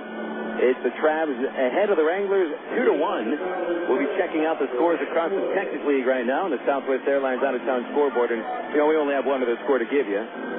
Midland and San Antonio will be playing in a little less than 2 hours. Springfield hosting Tulsa 10 minutes after 6 today. It'll be Brandon Wood, Matt Brown, and Mike Elward in the third against Ryan Snare. Lefty delivers to Wood, and it's in there for strike 1. Wood scored in the first inning after drawing a walk from Snare. He would come home on a sacrifice fly by Bobby Wilson. And 0-1 to Wood. Big swing and a miss on a fastball, and it's 0-2. So Snare, who has hit 2 batters, walked 2 others, looking for his first strikeout. And the pitch on the way to Wood, and he reaches out and lines it into the seats at first base. And stay alive with an 0-2 count. Plenty of fans congregating under the roof, trying to stay out of the sun on this sunny Sunday afternoon. The 0-2 to Wood, and he lets it go low on a curveball. Nice pitch by Snare, but a good eye by Wood, and that's ball 1. Day like this, you can sit in the bleachers, sun yourself. We've got Traveler suntan lotion. 1-2 to Wood, chased a high fastball, fouled it back. Only a few years ago, companies started selling their own bottled water.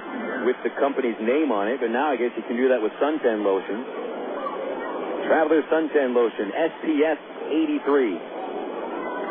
There's the 1-2 to Wood. Did he go after it? It was a check swing. It was low. They do not appeal. And that is 2 balls and 2 strikes. Surprised they did not appeal that check swing. Looked like it may have been a shot that Wood went around, but he stays alive with a 2-2 count. Snare kicks, comes home with a 2-2, and Wood smacks a drive towards right center field. It gets into the gap for a base hit. Might not be a double. It's picked up by Maier. Thrown to second, and Wood is in there with a sliding 2-base hit. His 8th double of the season, and the Travs could be off and running here in the 3rd inning. So Brandon Wood with the Travs' first hit out of the infield. It's their 2nd hit overall, and here comes Matt Brown. Nice piece of hitting by Wood, but Maier made a nice play in right center. Getting to the ball before it went to the fence, but Wood actually showed a lot of speed getting into second base very quickly. Brown, the batter, he walked to the first. Pitch on the way, and it's low, ball 1. Nice block by Tupman. The ball rolls in front of the plate. Wood holds at first base. The other score in the Texas League is in Frisco at the Giant Soda Bottle, a.k.a. Dr. Pepper Park. Frisco nothing, Corpus Christi nothing in the top of the 3rd.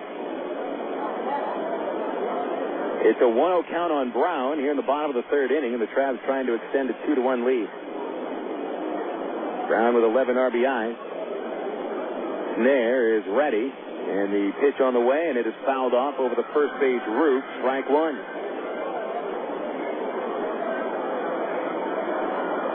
Game at Springfield tonight, featuring Juan Murillo, who looked very strong for Tulsa. 2-0 record, 3.29 ERA. Going up against Chris Lambert, former first-round pick of the Cardinals, who is struggling with an 8.53 earned run average. Drillers 1 game in front of the Cards for first place in the North. The 1-1 pitch to Brown. He had to get out of the way of a breaking ball and did so. And that's ball 2 on the Traveler third baseman. 2-1. Drillers and Cards have separated themselves from the Travs and the Wranglers. Second place Springfield 3 games ahead of Arkansas. And the Wranglers 7 games out of first. Brown waiting, and Snare gets the sign. The 2-1 on the way. Swinging a high fly ball foul over the right field side, way out of play, and it's 2 balls and 2 strikes on Brown.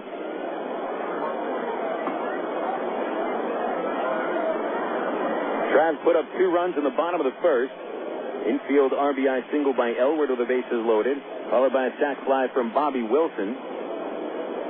Wranglers got a run in the top of the second, and a ground out by Chris Lubansky. Brandon Wood led off the third with a double. Matt Brown waiting, and here's the 2-2. He swings, and it's a fly ball to shallow right field. Maier is right there to make the catch.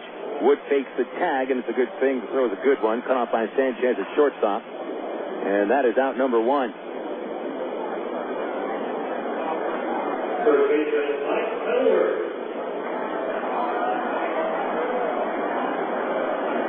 Now Mike Elwood comes to the plate, with Wood still at second base.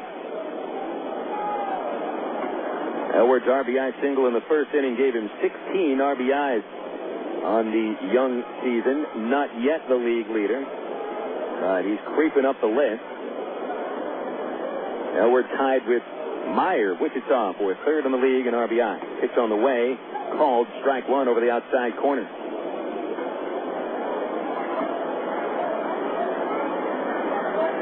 0-1 on Elwood, with Wood taking a good lead, but second baseman Murphy keeping him a little closer. There, look at Wood. Now the pitch to Elwood is swung on and missed. A slider diving underneath the bat, and it's 0-2 on the Traveler first baseman. Elwood started to make some headlines around the country. People that pay attention to minor league baseball. Lisa Winston, who writes for the minor league baseball website, has been paying attention to him. Here's an 0-2, and that's in the dirt, but a nice block by Tupman. He's doing a good job behind the plate. He had to block 2 pitches in the dirt here in the 3rd inning to keep Wood at second base. Lisa Winston, one of the hosts on Around the Minors on MLB Radio on 4 times a week from 11 to 12 in the morning Central Time.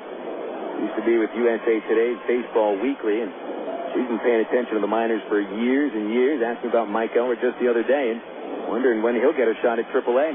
The 1-2 swung on, bounced to the hole at second, and it's through into right field, and it's a base hit. Wood gets the green light. He comes to the plate and scores. The throw goes up the first base line, and Mike Elwood has driven in his second run with a teeing eye, bouncing single that must have taken a good 6 or 7 hops before it got into right field. So the Travs back ahead by 2 runs. 3-1 is the score, and here comes Bobby Wilson. When Mike Elwood, who has absolutely great bat control. He can turn on a pitch, and if he sees a hole on the right side of the infield, he can just tap it through that hole, and it's exactly what he did. So Elwood is 2 for 2 with 2 runs batted in, having a good day so far, and Bobby Wilson is now the batter. Here's the pitch to him. And again in the dirt, and again blocked by Tupman. He sort of shoves Wilson out of the way in order to get to the baseball.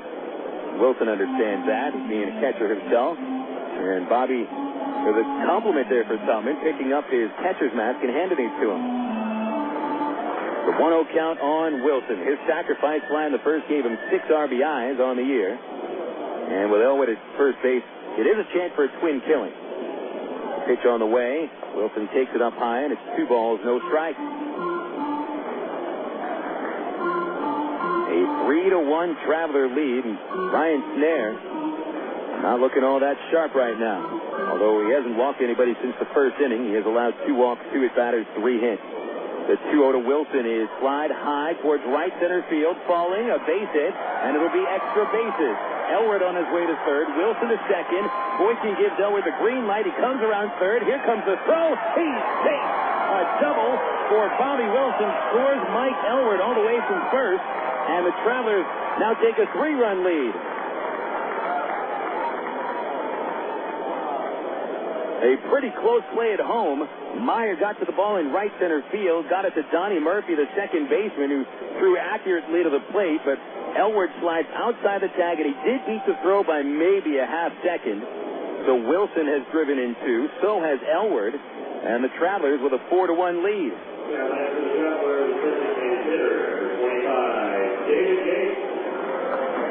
3 hits, 2 runs in the inning. Nobody yet working in the Wichita bullpen, and Snare struggle. Here's David Gates. Gates flied out to center as the final out of the first. He'll be facing the lefty Snare from the stretch. A pitch comes on the outside corner. A fastball for strike 1. So the Travelers got 2 runs on 1 hit in the first inning. Here in the third, they got 2 runs on 3 hits. A chance for a lot more. Good lead by Wilson, and Snare's pitch misses outside. And it's 1 ball and 1 strike. So the meat of the order coming through so far. Now it's time for the bottom third of the order to help out. The 1-1 to Gates. Swing and a miss. He's out in front of the fastball. And it may have been a skosh outside. 1 ball, 2 strikes on the Traveler designated hitter Gates. He was 1 for 4 in the series and hitting a shade over 200.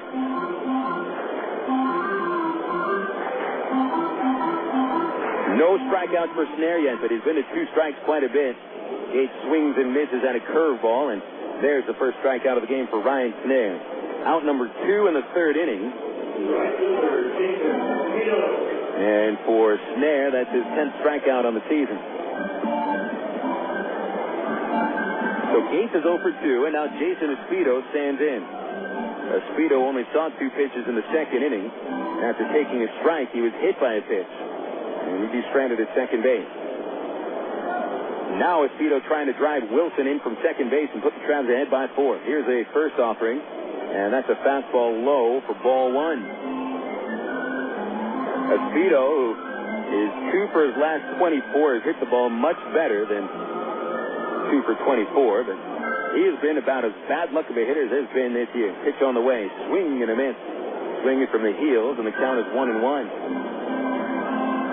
So Espedo at 192 on the season with 2 homers and 4 RBI. A streaky hitter to be sure. And sooner or later, Speedo's going to turn it on. That's a fact. The 1-1 count. Snare look at second. The pitch on the way, and it's pulled foul outside first base down in Speedo's kitchen.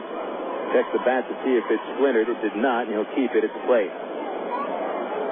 1 ball, 2 strikes on Jason Espedo, trying to make it a 3-run inning for the Travs. They've extended their 2-1 lead, and it's now 4-1.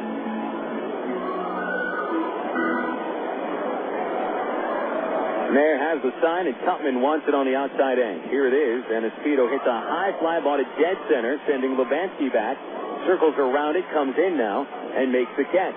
And the side is retired with the Travs scored 2 runs on 3 hits. They strand 1. And after 3 innings complete, the Travs are leading 4-1 over Wichita on Little Rock, ESPN 1380. What if there were no bad drivers? What if everyone always followed the speed limit? What if 10-car pileups didn't exist?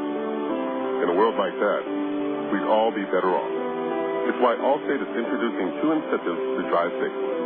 For every 6 months you don't have an accident, you'll get cash off your renewal bill with a safe driving bonus. And for every year of safe driving, you'll get $100 off your deductible with deductible rewards. Another year, another $100 off, up to $500. But it's not just about saving money. Safe driving also saves lives. It's time to make the world a better place to drive. That's Allstate stands. Are you in good hands? Get Allstate Your Choice Auto Insurance today. Call a local Allstate agent or 1-800-ALLSTATE. You can get $100 off your deductible the day you sign up. Features are optional and subject to terms, conditions, and availability. Deductible rewards apply to collision coverage. Patent pending. Allstate Property and Casualty Insurance Company and Allstate Fire and Casualty Insurance Company, Northbrook, Illinois. Stone Lakes Golf Course is one of Central Arkansas's hidden sports gems. Located just 1 mile off I-440 on Faulkner Lake Road, Stone Lake features a unique link-style course and some of the most reasonable green speeds around, complete with driving range plus chipping and putting greens and a full-range snack bar. Stone Lakes has everything a good duffer needs. Check out a hole-by-hole description on stonelakes.net or call 945-0945 for Stone Lakes. This is Little Rock's ESPN 1380. Coop. Back at Ray Winder Field, 3 innings are in the books, and the Arkansas Travelers in control of the game for the time being by a score of 4-1. Here are the totals after 3 innings. We'll begin with the visiting Wranglers. 1 run, 3 hits, no errors, 1 stranded. And the Travs totals are 4 runs, 4 hits, no errors, and 4 stranded. James Holcomb over 3 innings has pitched pretty well after a rocky first 5 batters he faced. He has set down 6 in a row. It'll be the 3, 4, and 5 batters with Alex Gordon leading off. Gordon lined out to the second baseman in the first inning. Billy Butler will be after him, and then Mitch Maier.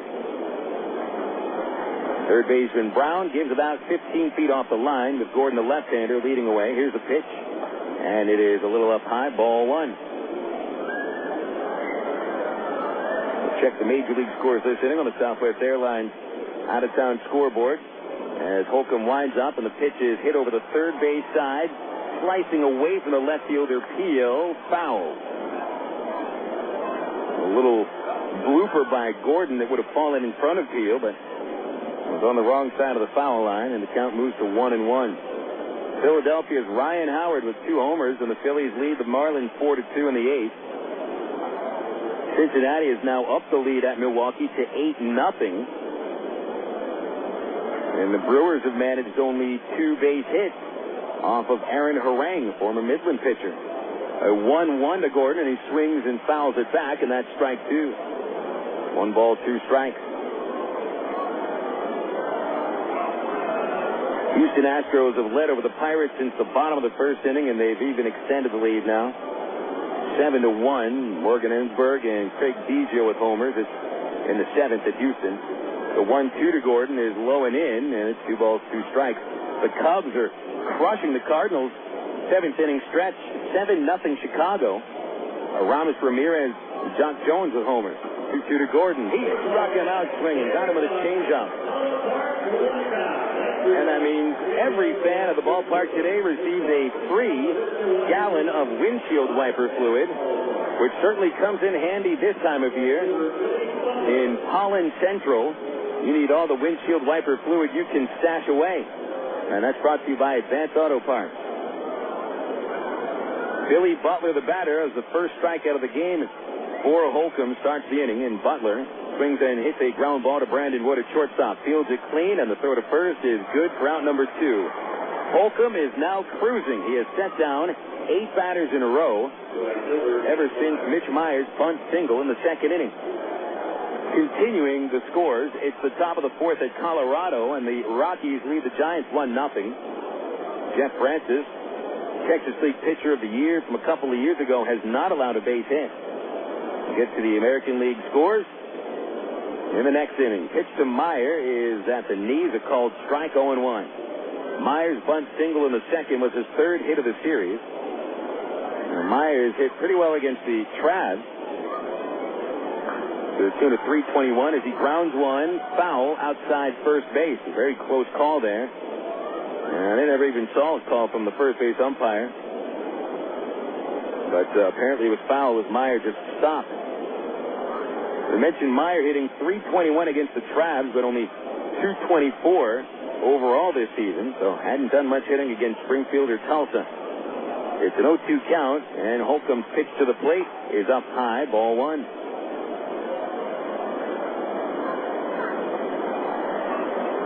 Maier's got a little loop in the swing. Can whip it around pretty quickly, though. The 1-2 pitch is grounded towards the line again, and that ball is foul. Almost the very same spot that Maier's first foul ball in this at-bat, and the second one went to the same place, maybe a couple of inches outside the line at first. Al LaBeouf, the first base coach, asking the base umpire if that's his call or if it's the plate umpire's call. Plate umpire's been making that call. Now the 1-2 once again, and it's fouled on the third base side. But a little bleeder off the tip of the bat, bouncing off of the fence at third and dying in the grass. We're still at a count of 1 ball and 2 strikes.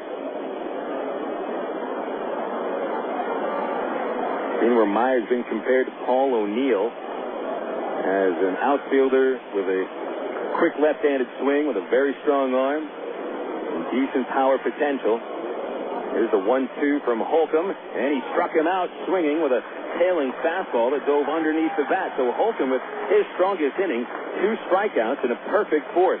He has now set down 9 in a row, and we'll take this game into the bottom of the 4th. It's Arkansas 4 and the Wranglers 1. This is Traveler Baseball on Little Rock, ESPN 1380. Choose your reward with Arkansas Federal's new Platinum Rewards MasterCard credit card.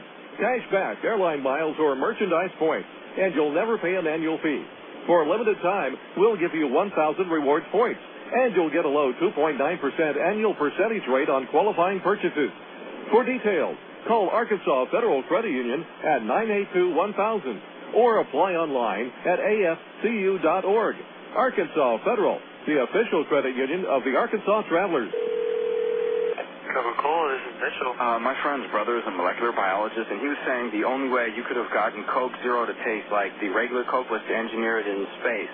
I would not. Well, no, but think about the whole zero factor, like zero gravity. It makes perfect sense. Zero is for the 0 calories. To stop pretending that you don't engineer Coke Zero in space. Can you do that? I wish I could speculate on that, sir. The next launch. I just want the time for the next launch. Coca-Cola Zero. Real Coke taste. 0 calories. Since 1901, the Arkansas Travelers have been making memories in the natural state. Now you, your friends, and family are invited to create some memories of your own as the Travs charge to the 74th and final season at Ray Winder Field. Double play ends it. The Travs are the East Division champions. Come share the excitement. For tickets, call 664-1555 or visit Travs.com. The Arkansas Travelers, still the greatest game on dirt. Your home for Arkansas Travelers Baseball. Little Rock's ESPN 1380. KDXE North Little Rock. We go to the bottom of the 4th inning at Ray Winder Field, and the Arkansas Travelers leading the Wranglers by a score of 4-1. Game 3 of this 5-game set. We're back in town tomorrow and Tuesday before heading out for a 7-game road trip to Central Texas. Tomorrow, discount coupon on the sports section of the Democrat Gazette, and on Tuesday, you've got discount tickets located at Exxon stations in Greater Little Rock. Casey Smith leads off the fourth with a flare base hit into right field on the first pitch from Ryan Snare, and the Arkansas Travelers have really put on the bats in the last inning.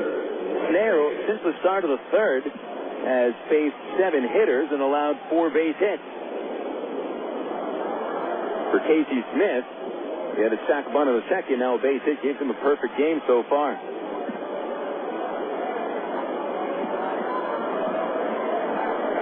Up at the plate for the Travs from the top of the order is Dwayne Bacon. Bacon is 0 for 2. And a pitch on the way, shows bunt, pushes it towards the first base side, enough to get the runner over. Perhaps he'll be safe. Snare bare hands, underhand toss to the first baseman for the out. And that'll be a sac bunt for Bacon, going 1 to 3. And Smith into second base.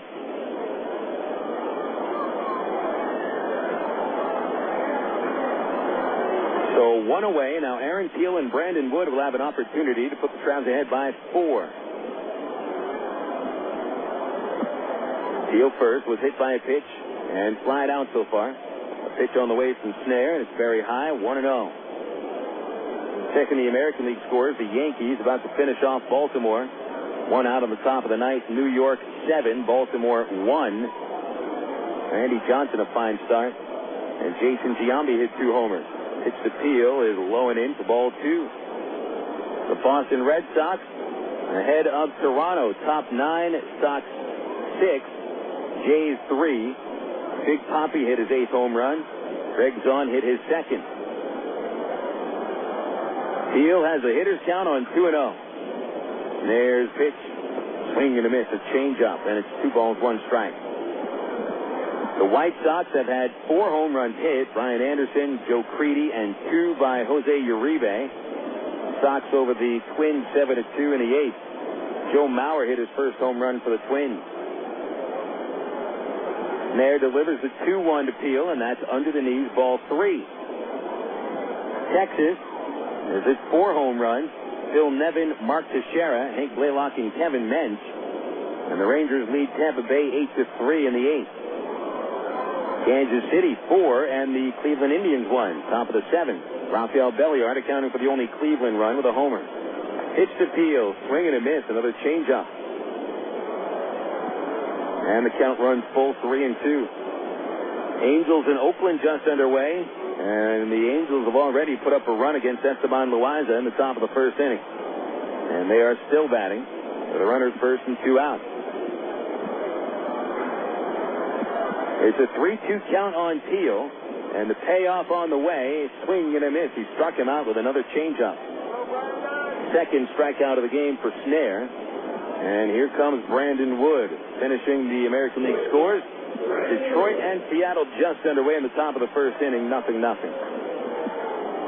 Atlanta and Washington tonight from RFK Stadium on ESPN. Travelers 4, Wranglers 1, bottom of the 4th, and Brandon Wood batting with Casey Smith at second and 2 outs. He'll chop the first pitch down the third base line, and it's fielded in foul territory by Adam Kime.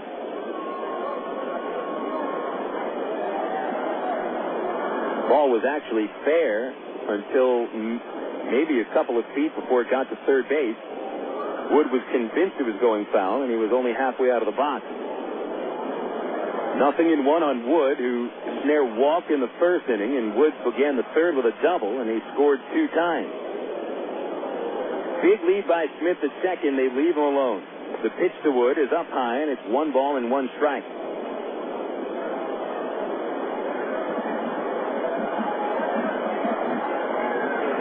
Oh, Ryan Snare has labored.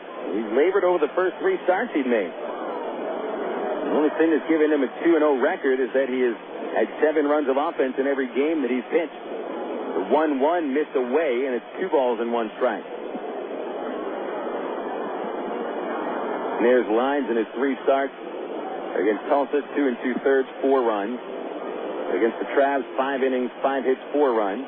Pitch to Wood, line drive, smacks to left field. Butler coming in, falls in front, base hit. Green light for Smith. He comes around third, and the throw will not be in time. He scores. Wood gets into second on the throw home, and Brandon Wood is having a perfect day so far. He's 2 for 2, and that's a run batted in, making it 5-1. And And so Brandon Wood, after having a tough game yesterday, smacking it around today.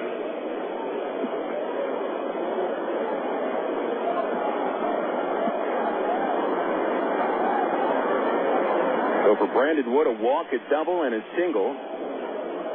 The RBI for Brandon is his 13th. And now Matt Brown will try to bring him in. Brown has walked and flied out today. Flied to right field last time up. And Snare coming home from the stretch. Here is the pitch. He'll take a strike at the knees on a fastball.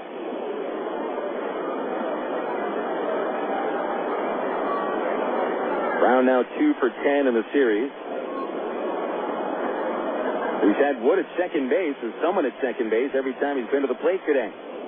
The 0-1 just missed outside. 1 ball, 1 strike. Snare's been trying for the corners quite a bit today. His most effective pitch, it seems, has been a changeup.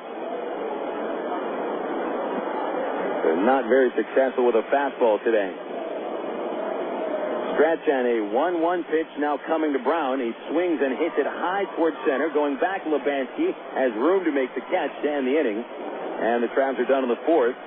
The Brandon Woods RBI single brings home 1 run. There were 2 hits, no errors, and 1 man stranded. We'll take it into the 5th, and the Travs have extended the lead once again. Arkansas 5, Wichita 1. This is Traveler Baseball on Little Rock, ESPN 1380. My mother said, no daughter of mine is driving a truck. I'm an 18-wheeling, double-clutching lady truck driver. There's nothing else I'd rather be doing. BC powder is this trucker's best friend. My day starts at 4 a.m. and ends 12 hours later. Out here on the road, there's a million things that's happening at once. I take BC for stress headache, backache. I just can't pull over when my head's pounding. The reason I take BC is because it's fast and it works. I'm Carolyn from Ashbury, NC, and my pain reliever is BC.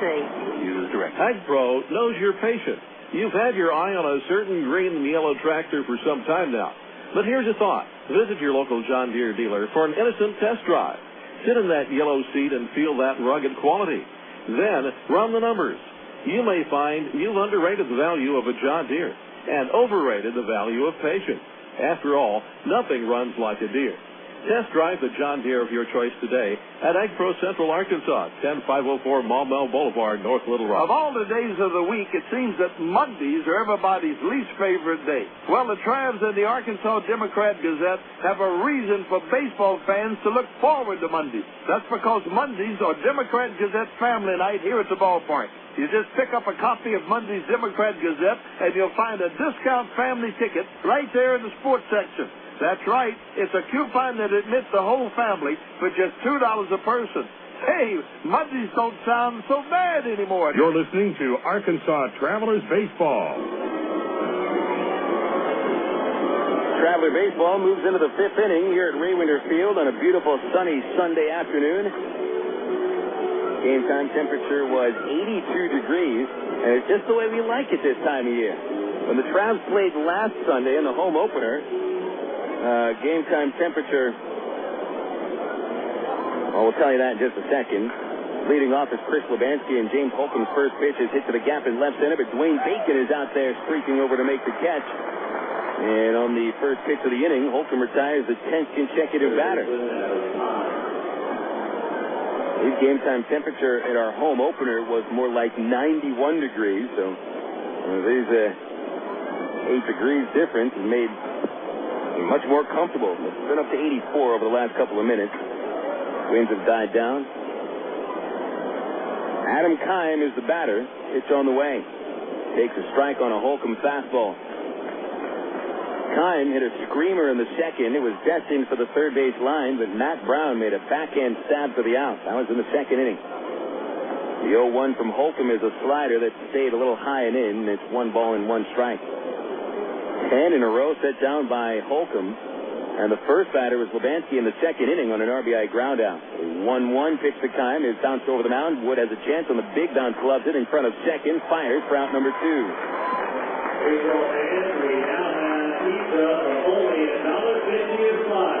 Wow, it's only the 5th inning. It's only the 5th inning and we're already discounting pizza. The smart shopper waits till the 5th inning on Sunday to buy pizza at Ray Winder Field. $1.50. Kila Ka'aihue, the batter for the Wranglers. The DH grounded out in the second. Pitch on the way. Swing and a miss. Strike one. Well, Holcomb did not look sharp over the first couple of innings. Just about everything was hit hard, but man, oh man, last 3 innings, he's been nailed. The 0-1 hit in the air to center field. Bacon is there. A couple of steps back. 3 outs very quickly for James Holcomb. He has now set down 12 batters in a row. We'll go into the bottom of the 5th, and the Travs leading 5-1 on Little Rock, ESPN 1380. You know, to become the best barbecue restaurant in Little Rock, it takes dedicated people like us here at the Pig and Chick that are willing to wake up with the pigs to make sure that we bring home the best of the best in them hogs. Now, it's not the job for everyone, but you got to do what you got to do to make sure that every day is the best dang hog day ever. And here at the Pig and Chick, it's always the best. We slow cook our barbecues daily, making sure that it's lip-hugging good. Heck, we're known as the Great American Barbecue House here in Little Rock. We're also known around these parts as having the best dang catfish anywhere. So no matter what you're in the mood for, ribs, catfish, chicken, here at Pig and Chick, you'll always get the best meal in town. So come join us for lunch, dinner, or even let us cater your next event. Here at Pig and Chick, we take catering seriously, and we're going to make sure that your event is a huge success. Pig in or pig out at Pig and Chick, located at 7824 JFK in Sherwood. Call us for takeout at 834-5456. And it's the same number for catering, 834-5456. Here at Pig and Chick, people start pigging out at 10:30 a.m. daily and don't stop till 9 p.m. Oh, by the way, did I mention the catfish? Emergency hotline, can I help you? Yes, I need help. All right, sir, what's the problem? I can't taste my beer. I feel it in my mouth, but there's no taste. Okay, sir, this is what I want you to do. Put the bottle down and step away from the beer. Okay. Walk straight to the corner store and pick up a 6-pack of Miller Lite. Okay. Don't worry, it's going to be all right. Next time, try the light beer that actually tastes like beer. Great tasting, less filling Miller Lite. Miller. Good call. Miller Brewing Company, Milwaukee, Wisconsin. This is Little Rock's ESPN 1380. Arkansas Traveler Baseball moving into the bottom of the 5th inning here at Ray Winder Field. Travelers ahead 5-1 over the Wranglers. Travs took a 2-0 lead in the bottom of the 1st. Infield RBI single by Mike Elward, sac fly by Bobby Wilson. Wranglers got a run on the top of the 2nd on the Lebansky ground out, but since then the Travs have scored 3 unanswered runs. Elward with another RBI single, and Wilson drove him in with a 2-base hit, and then in the 4th, Brandon Wood with a 2-out RBI single. Well, that's where we are right now. Here in the 5th inning, Mike Elward leads off looking for his 3rd hit. Wilson and Gates to follow. All against Ryan Snare, but this may be Snare's last inning. There's a right-hander getting ready in the Wichita pen. And it's Cody Smith getting loose. Elward, infield single 1st inning. Base hit to right field in the 3rd. First pitch here is a strike at the knees, and it is 0-1 on Elward.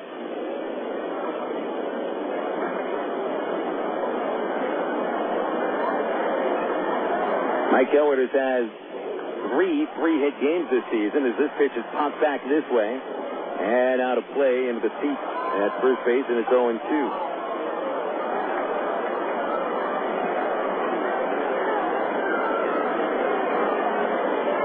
Snare in 4 innings, given up 6 hits, 5 runs. They're all earned.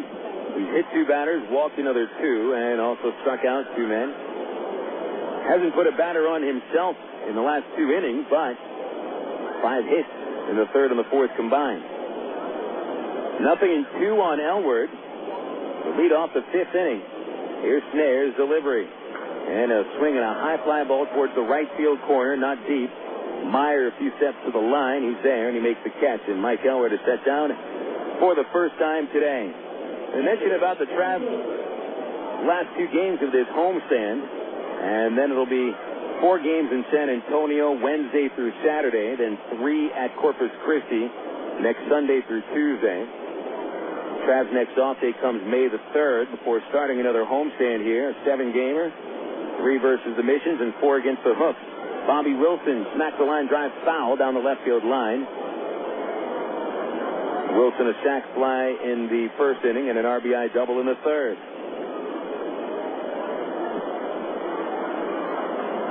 So the Travelers, after this series against Wichita, won't have a game against a division opponent until playing 2 at Tulsa on May 13th.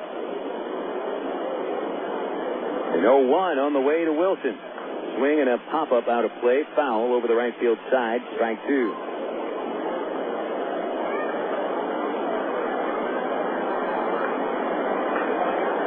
So the Travs, throughout the first month, at least the first 3 weeks, playing all North Division opponents, and cannot stress how important those games are against their own division, especially in a split-season format.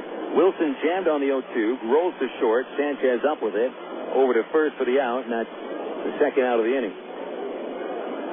So Wilson fails to do something productive for the first time in an at-bat today.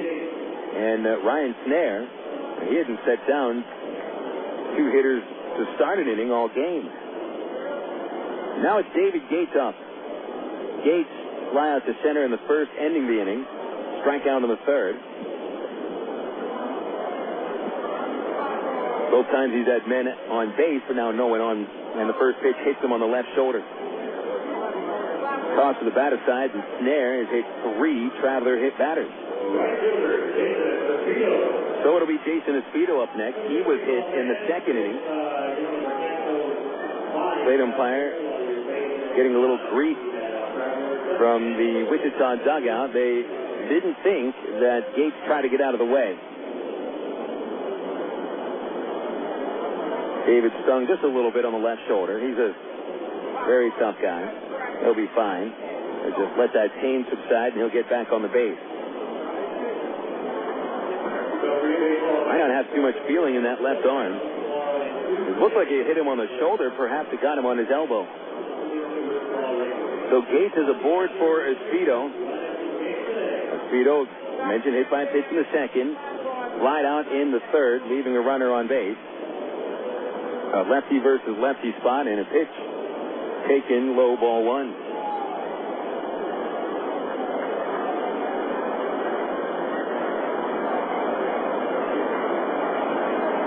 Espedo sitting on 4 RBIs this year. Pitch on the way. Swinging a ground ball. It is foul outside first base. Horrible call by the base umpire. The first base umpire failed to make a call 3 times on Wrangler balls that were hit down the first base line. And the first call that he makes, he absolutely blows it. Keith Johnson, the most upset of this. This is the second base hit that Espedo has taken away from him on calls by the replacement umpire. 1 ball, 1 strike on Espedo. Gates takes the short lead. He's running with the pitch. Espedo swings, and it's a liner to the gap in right center for a base hit. It is cut off by Lebansky, and holding at third is Gates. Espedo falls in between first and second, but he's able to get back into first anyway. No one was covering at first. Gordon, the first baseman, was set up for a cutoff throw to the infield, and so he left first base open, and Espedo fell in a cloud of dust halfway to second. But his base hit put men of the corners. And 2 outs for Casey Smith.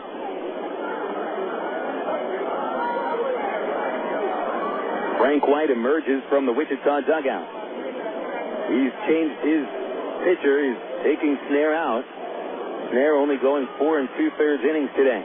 And a rough game for him. 7 hits and so far 5 runs, but still responsible for the 2 men left on the bases. It's a call to the bullpen brought to you by AT&T. You can talk, surf, watch, go, and save. Do it all and get it all with services from the new AT&T. Your world delivered. The Travelers ahead 5-1 over the Wranglers. Will be back for the rest of the 5th inning after these words on Little Rock ESPN 1380. Kirk Woolsey, we happen to know that you are the world's worst backseat driver, which means, Kirk, that you like to be in control. So check out ATT.com. You can see all our best deals, like 12 months of true high-speed internet for just $12.99 a month when you order online. If you switch from your old cable company, you can get 3 months free. And with AT&T Account Manager, you can see your account activity, add services, and pay your bills online, all in one place. So that's Kirk's world. For everybody who's not Kirk, If ATT.com can deliver online control to him, it can do the same for you. Switch to the new AT&T at ATT.com, and you'll be in the driver's seat, as long as you're not riding with Kirk. SBC is now the new AT&T. The new AT&T, your world, delivered. Taxes, other charges, and federal notices to the cost recovery fee extra. High-speed internet will credit applied after 3 months paid service and excludes FUSF cost recovery and other fees. For details of additional charges, restrictions, and requirements, call 1-866-416-6471 toll-free or visit att.com/offer details. Not available in all areas. The call to the bullpen is complete, and the Wranglers bring out Cody Smith replacing Ryan Snare. Snare able to go 4 2/3 innings today and fails to get through the 5th inning for the second time this year. Smith, 6'3" right-hander from Santa Maria, California, enters his 7th game of the season. No wins, no losses, and an ERA sitting at 3.38. He inherits runners at the corners. David Gates at third base and Jason Espito at first. Casey Smith is going to be the batter as soon as Smith has finished with his warm-up throws. Completing the line on Snare, 7 hits, 4 2/3. 5 runs, all earned, still responsible for the 2 runners. Walked 2 batters, hit 3 others, struck out 2. Did not throw a wild pitch, did not allow a home run. And Snare, the best he can do is get a no decision. Had a 2-0 record coming into the game. And May follows 2-1. So it is Smith on to face Smith. Casey Smith, a sac bunt and a single in the 4th, and then he scored a run in the 4th inning.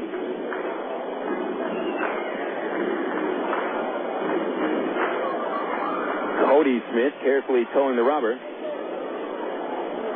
He goes from the first base side of the pitcher's plate. From the stretch, the pitch on the way, and it's a curve for strike 1. Cody Smith making his 3rd appearance against the Travelers. They saw him last week in Wichita. Hit him well. 5 hits in an inning and 2/3, 2 runs. 0-1 to Casey. Grounded back to the mound, played by the pitcher. Smith retires Smith 1-3 to end the 5th inning. And the Travs score no runs on 1 hit, leaving 2. 5 innings complete, heading into the 6th inning. It's the Travelers 5 and the Wranglers 1 here on Little Rock, ESPN 1380. At Gary Eubanks and Associates, you've heard us talk about what we bring to the table. You ask what that means to you. Well, these verdicts and settlements are real results we've achieved for our clients, as large as $19 million for one case. While facts differ and results vary on each case, you should put this experience on your side. Insurance companies notice, and that creates settlement. And remember, at Gary Eubanks and Associates, we'll win your case, or you don't owe us a dime. 1, 2, 3. We're at the supermarket checking out shopping lists. Oh, here's mine. Let's see. Milk, cheese, yogurt, ding, ding, ding. Oh, do I win? Well, actually, you probably lose. What? Lose inches. Oh. These studies show that people following a proper reduced-calorie diet that included 3 servings of milk, cheese, or yogurt every day had better weight loss results and trimmed more from their waistline than if they just cut calories alone. So eat 3 cool, creamy servings of milk, cheese, or yogurt a day. Wow, I consider that a win. Have you had your 3 today? AmeriPride Services is the linen and apparel company to get your team into a professional uniform program. AmeriPride features a wide range of high-quality custom programs for the manufacturing industry, hospitality and food service, medical or dental uniforms, and professional and executive wear. Call 664-5575 to schedule a presentation with an AmeriPride consultant, also specializing in the finest quality table linens, rental mats, and restroom services. Call 664-5575 for AmeriPride. AmeriPride, the official garment supplier of the Arkansas Travelers. You're listening to Arkansas Travelers Baseball. Sunday afternoon baseball at Ray Winter Field continues on Little Rock, ESPN 1380. Bill Elson at the microphone and Brad Hicks back at the studios. Splendid afternoon, and the Travelers playing a fine game so far. Great pitching by James Holcomb. He has set down 12 in a row coming into the 6th inning. Meanwhile, the Travelers have put up 5 runs and 7 hits. One day after collecting only 1 run and 4 hits. Travs 5, Wranglers 1. Holcomb will face Matt Tupman, Ángel Sánchez, and Donnie Murphy in the 6th inning. James needed only 6 pitches to get 3 outs in the 5th, and he has thrown just 54 pitches in 5 innings. Pitch on the way to Tupman, smacked high, deep center field. Back is Bacon at the warning track, makes the catch, and that's out number 1.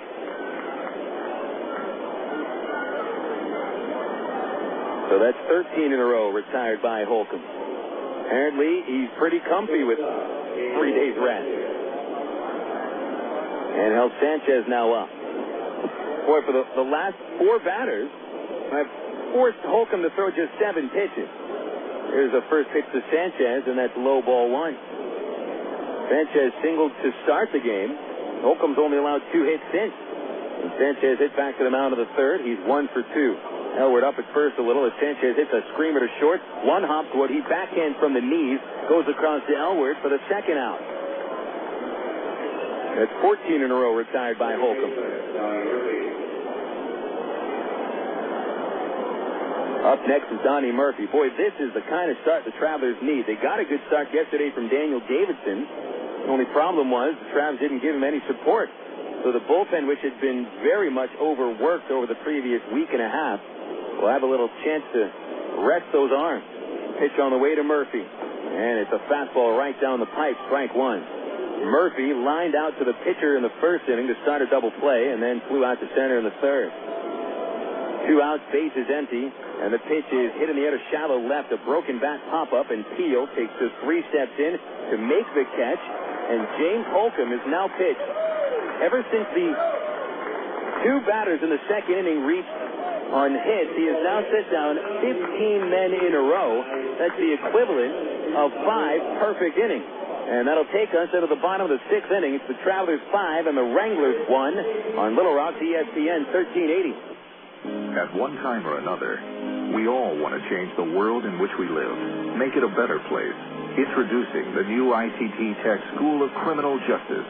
At ITT Tech, we now teach the fundamentals of the criminal justice system, along with the technology to help respond to and prevent crime.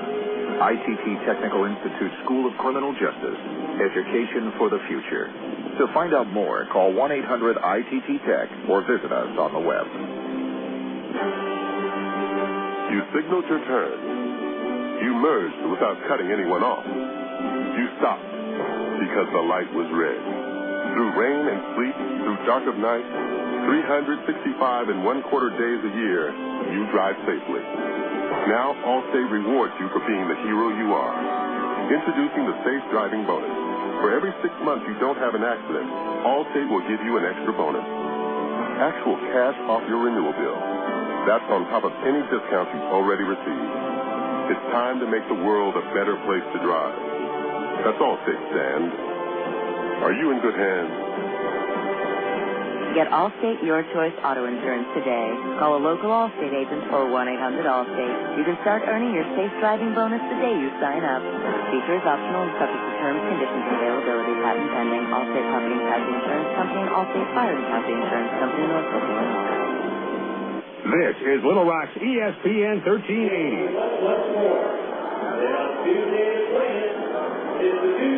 Bottom of the 6th inning here in Raywinder Field, and the Arkansas Travelers have a 5-1 lead over the Wichita Wranglers.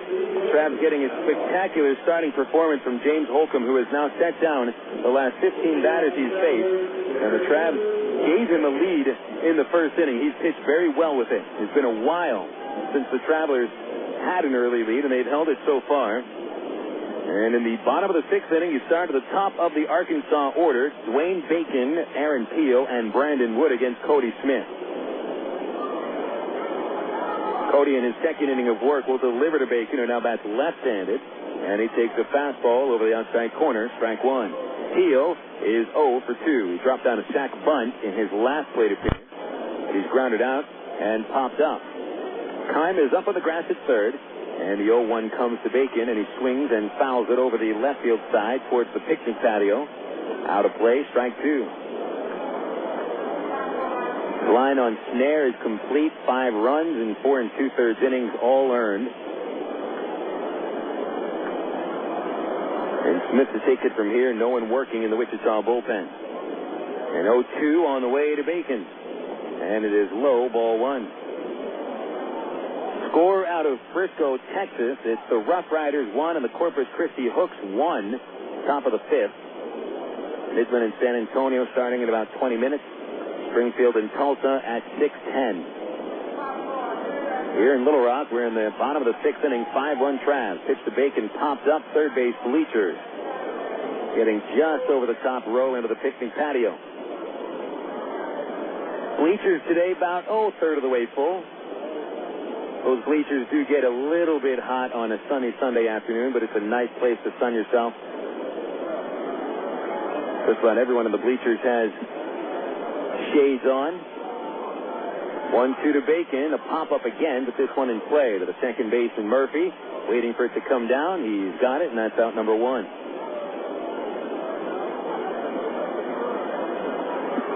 Not a packed house at Ray Winder today.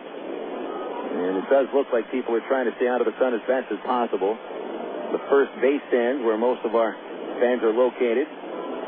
Got about a couple thousand on hand today. Aaron Peel, the batter, with 1 out and nobody on. Cody Smith delivers the pitch, and Peel takes a breaking ball low, 1-0. Peel hits by a pitch in the first. He scored the first Traveler run on the infield single by Mike Elward. Since then, a fly to center and a strikeout. Pitch on the way. Peel swings and misses. 1 ball, 1 strike.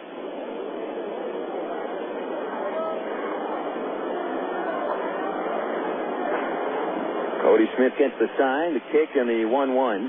Swing and a miss again. A couple of fastballs, and they've been up in the zone. Peel's gone after them and has not been able to make contact. Only 2 Traveler batters have struck out today. The 1-2 to Peel is up high. That's ball 2. 2 balls, 2 strikes.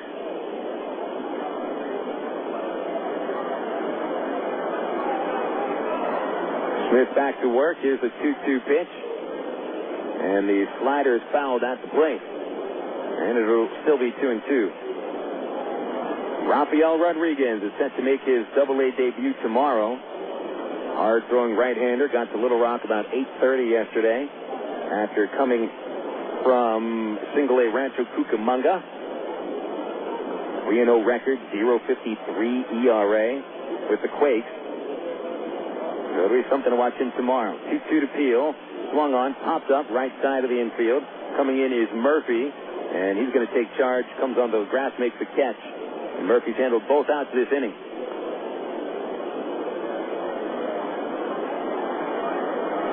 Rodriguez was warming up in the Traveler bullpen yesterday wearing number 40.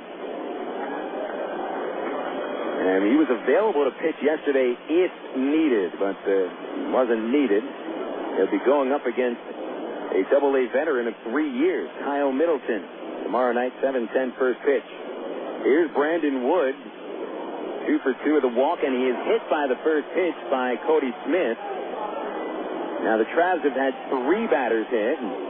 Wranglers make it 4 batters hit now. So it's the 4th time that Wood's been on base today. Now, incredibly, we had asked a couple of days ago about when the Travelers had hit 4 batters of the Drillers in one game. Was there going to be any retribution? Well, now the Travs have been hit 4 times. But by another team, so this is not about retribution. Smith wasn't throwing at him. Brown, the batter for the Travs, 0 for 2 and a walk. And there goes Wood running. He got a huge break. The pitch is low. The throw to center field by Tupman. He shouldn't have even thrown the ball. Wood quickly gets up, gets his way to third base. He had that base stolen from the word go. In fact, Brandon was halfway to second base before Cody Smith even let go of the ball. So Tupman really shouldn't have thrown the ball, but he tried to rush it, airmailed it into center. So the steal for Wood is his first, and the error on Tupman gives him third base. Matt Tupman's error is his second of the year.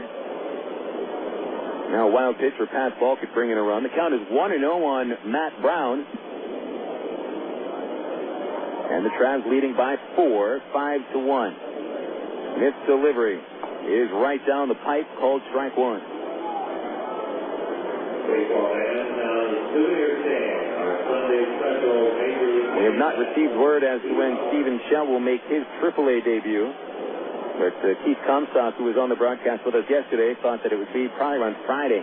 Pitch to Brown, chopped outside third, foul. He was in front of the changeup. And the count is 1-2. Just checked the lineup for the Angels, and Reggie Willett is not in the lineup today. Reggie Willett called up to Anaheim yesterday.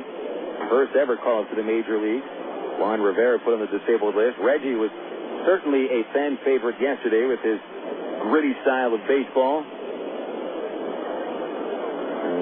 Really wish him luck. Who knows how long he'll stay up there. Here's a 1-2 to Brown. And he swings. It's a fly ball in the shallow center, charging Lebansky, and he makes a running catch. Lebansky's made a few nice running grabs out there in center today. The Travelers go with no runs in the 6th inning, no hits, 1 error, 1 stranded. 6 in the books, heading into the 7th. Travs 5, Wranglers 1. This is Little Rock, ESPN 1380. If you're looking for answers from an auto parts store, get ready. Advanced Auto Parts is working harder to help you save money by doing it yourself. Get ready for ASC-certified experts who are ready to help. Get ready for in-depth information from our free do-it-yourself brochures. Get ready for Advanced TV, our exclusive in-store video network that will have you going from no way to knowing how in no time. For all the advice you'll ever need, the first place to go is Advanced Auto Parts. We're ready in advance. Okay, here you go. The perfect house. So you ready to put in a bid? A what? It's a pretty tight market, and I'd really hate to see you lose out. It's the first house you've shown us. Yeah, isn't that great? Not working with the Century 21 agent. Century 21 agents pledge to keep showing you properties until you're satisfied. Only Century 21 agents offer the Century 21 Service Pledge to help reduce the stress of buying real estate. Century21.com. Real estate for your world. The Century 21 Pledge is offered by participating offices. Each office is independently owned and operated. Hi, this is Ken Kincaid. It's Sean Arnell of Conference Call. Join us Monday through Friday right here on ESPN 1380 in Little Rock. All SEC, all the time. Join King Kincaid and me for all the SEC action. If it's SEC, it's on Conference Call. It's Conference Call Monday through Friday from 5 to 8 right here on Little Rock ESPN 1380. You're listening to Arkansas Travelers Baseball. 6 innings are in the books here at Ray Winder Field, and the totals are all in favor of the Arkansas Travelers. Get these totals here for the Wranglers. 1 run, 3 hits, 1 error, and only 1 man left.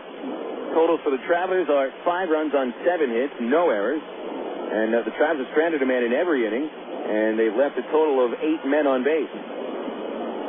James Holcomb back onto the mound. He has set down the last 15 hitters. Hasn't allowed a man to reach base since the 2nd inning. He's going to go against the 3, 4, and 5 batters. Alex Gordon to start off, and he grounds the first pitch into right field for a base hit. So that'll end the string for Holcomb. But what a string it was.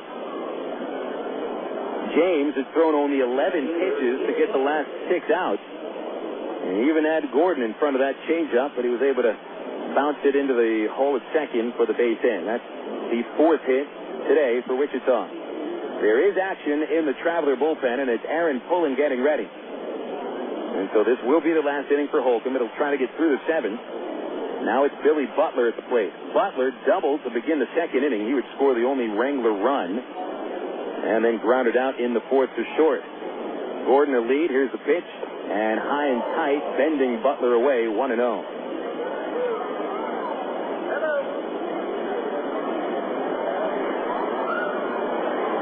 Maier on deck. Butler, huge series so far.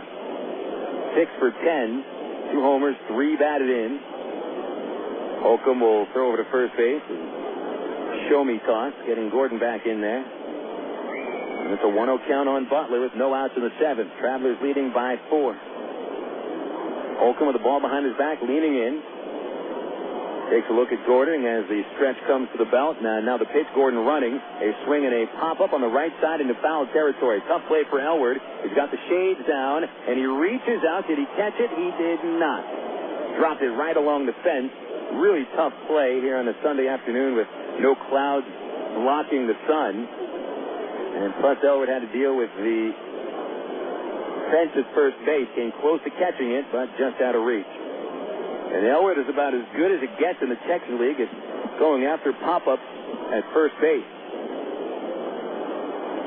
So it's 1 ball and 1 strike on Butler. The Wranglers got aggressive. Frank White put on the hit and run.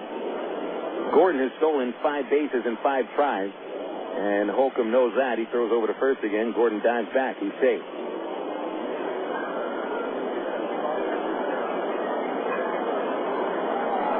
Holcomb ready. Quick pitch to the plate. The 1-1 is a little low. Ball 2. Holcomb didn't really give Gordon a chance to take his lead. Got rid of the ball very quickly. 2 balls, 1 strike. And here's the next pitch. It's up high, and it's ball 3. Holcomb hadn't been to a 3-ball count. Well, this is the first 3-ball count he's had since the 3rd inning. And just the second 3-ball count on the whole afternoon. Into the stretch he goes, now to the plate. Gordon running. The pitch is chopped along the third base line and foul for the second strike to bring it full. 3-2. No doubt of San Diego. Josh Barfield is homered for the Padres. It's 1-0 Pods over the Mets in the third. Barfield, of course, the son of former Major League star Jesse Barfield. Had one of the strongest arms during the 80s for the Blue Jays. Runner goes. 3-2 pitches. Lined the other way for a base hit. Espedo is there to pick it up. But on the hit and run, Gordon goes first to third base, and the Wranglers are set up a little bit here in the 7th inning. 2 on at the corners. Nobody out. And the number 5 batter, Mitch Maier, coming up. Ty Boykin is on the top step of the dugout. Right fielder, Mitch Maier. And he's had Pullen warming up since the start of the inning. Well, you're so reluctant sometimes to remove a pitcher from a game in which he has pitched so well. And Ty's going to let Holcomb stay in for the time being. Maier, the left-hand batter, is bunted for a single and struck out. Brown up at third base with a pitch on the way, and it's outside for ball 1.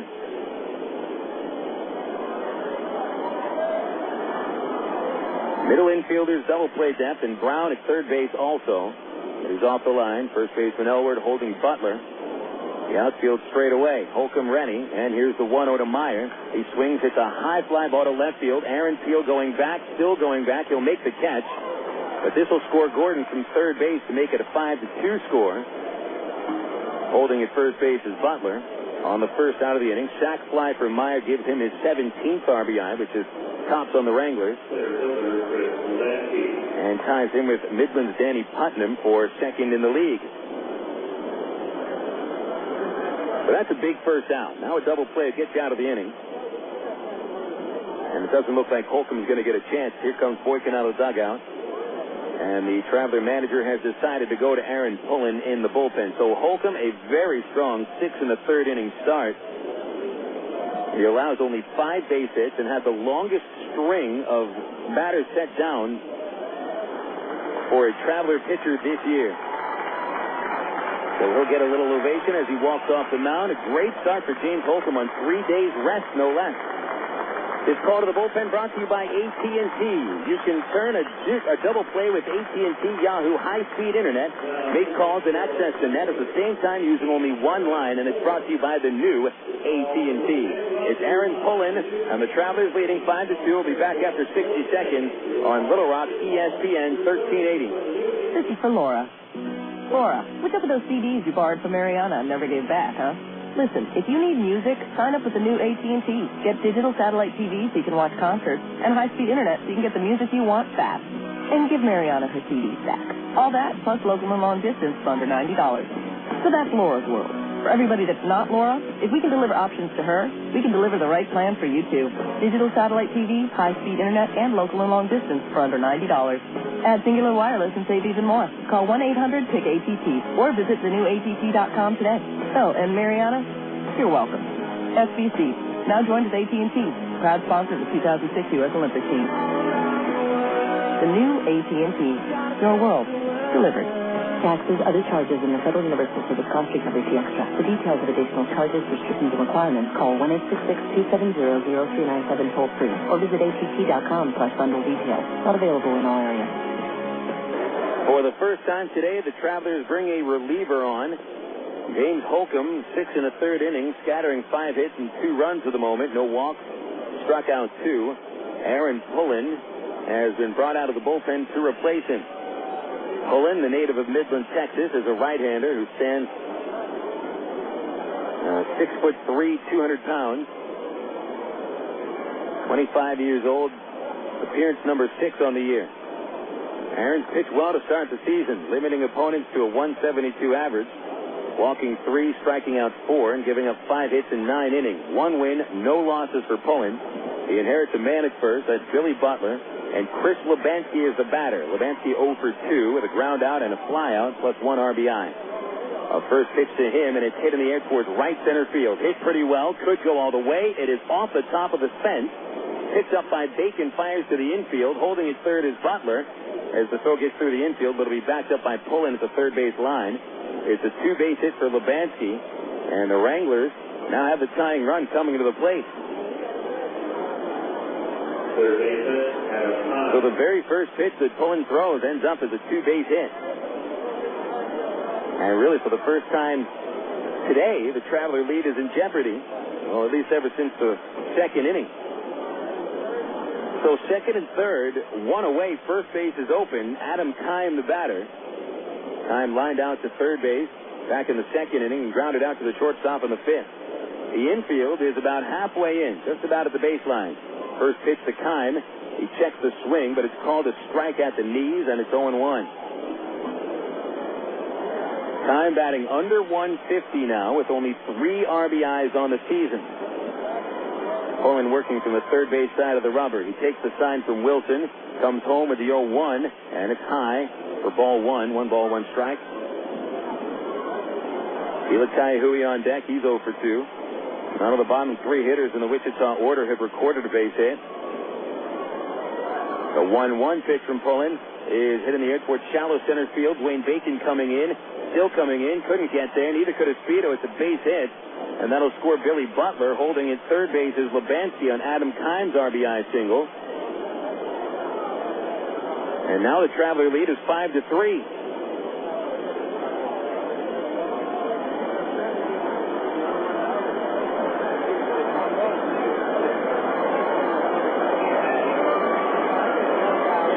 To the corners now for the Wranglers. Outfield is playing a little deep on that little blooper by Keim. Kila Ka'aihue is up at the plate. He's 0 for 2. You can close the book on Holcomb. 3 runs, all earned in 6 1/3. Double play will end the inning. Pullen delivers the pitch, and it is popped up down the third base line. Brown giving chase, but he has no chance. It's over the bullpen and out of play.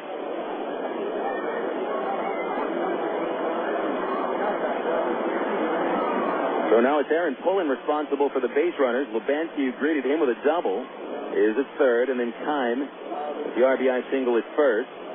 Ka'aihue is grounded out and flied out, and Matt Tupman's on deck. Pullen's 0-1 pitch is very low, and it's 1 ball and 1 strike. Now, the Wranglers had been very quiet offensively for 5 innings. In fact, they hadn't had anyone reach base over 5 innings. They are rallying here in the 7th. 2 runs on 4 hits. Still just 1 out. Pullen's pitch missed outside, and it's 2-1.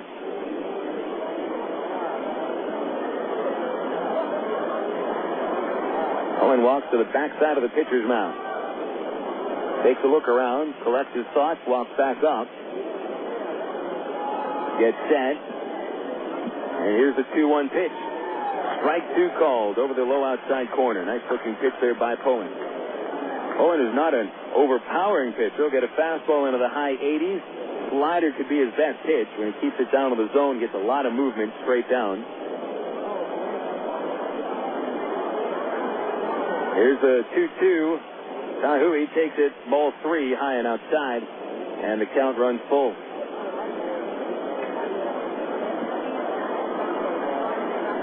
So a 3-2 count, and we'll see if the Wranglers put Kime in motion from first base.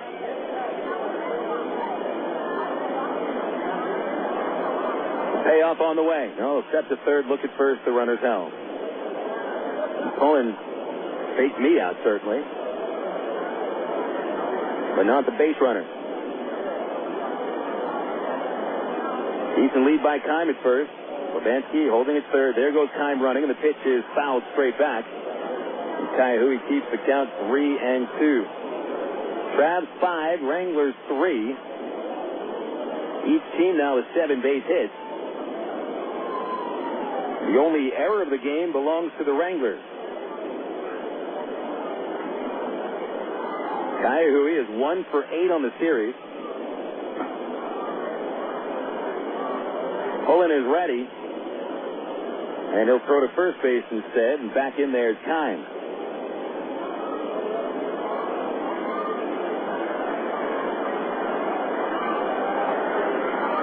Frank White will try to stay out of the double play. Ka'aihue doesn't run very well.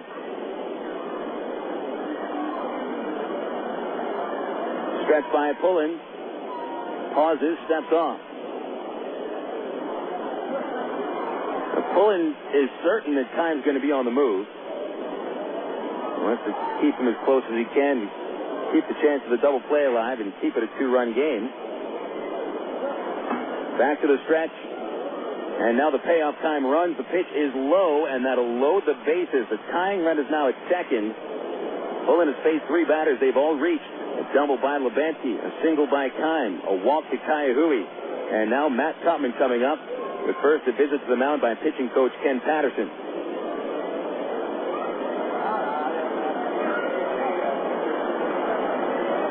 So the lead is no longer safe. Tupman, who's a sturdy batsman, will have a chance to tie it up or perhaps give Wichita their first lead of the game. Patterson trying to hash it out with Pullen and Bobby Wilson. Ken does not like to make many visits to the mound, so it'll take a pitcher really struggling for Ken to come out. KP starts to walk back in towards the dugout. And Traveler infield will position themselves for 2. Tupman is the batter. He's fly to center field twice.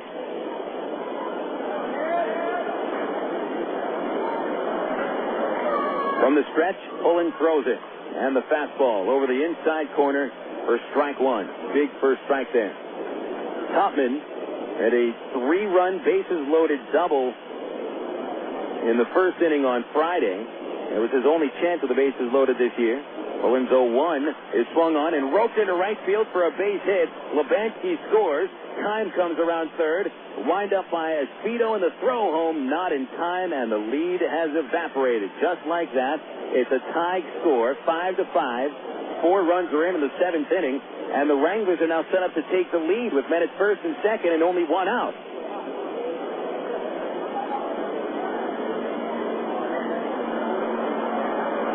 Shortstop, Ángel Sánchez. So Tupman delivers a 2-run single, and James Holcomb's fantastic start is wasted just like that.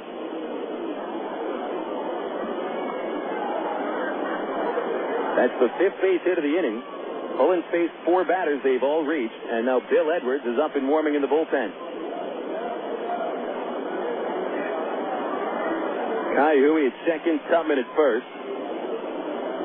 Ángel Sánchez, the batter. He's 1 for 3 and a pitch. In the dirt, but blocked by Wilson. It was a slider for ball 1.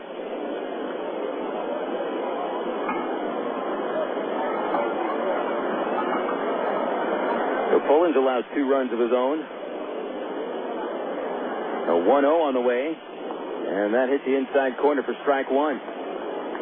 Sánchez singled in the first, hit back to the mound of the third, and grounded to short in the 6th. 1 for 3 today and 2 for 8 over the series. A 1-1 is a slider down low for ball 2.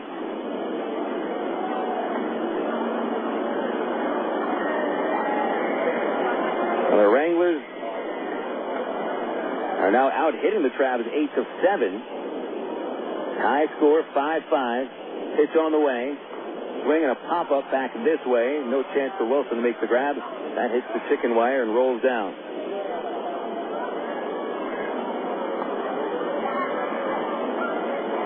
So the air has come out of the Travs for the moment. I thought they may have been able to hold the lead at 5-1. 5 runs will not be enough today.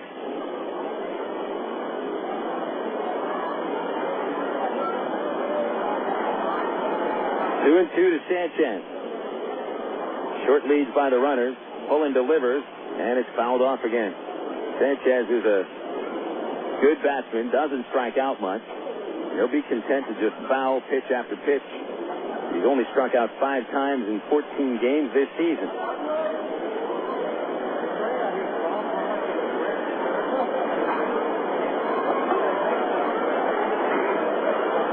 Pullen sets, check second. The 2-2 pitch to Sanchez is a slider low for ball 3. He's not able to get the batters to go after his breaking ball. And Pullen's fastball is not overpowering enough to get by on the fastball alone. Got to be able to get ahead with a slider. Then he can be effective with the heat. Now the 3-2 pitch is low. And that's the second walk from Pullen, and it reloads the bases. He's not able to get the job done right now. That's going to be it for Pullen. Ty Boykin is out of the dugout, and Pullen faces 5 batters, allowing every single one of them to reach.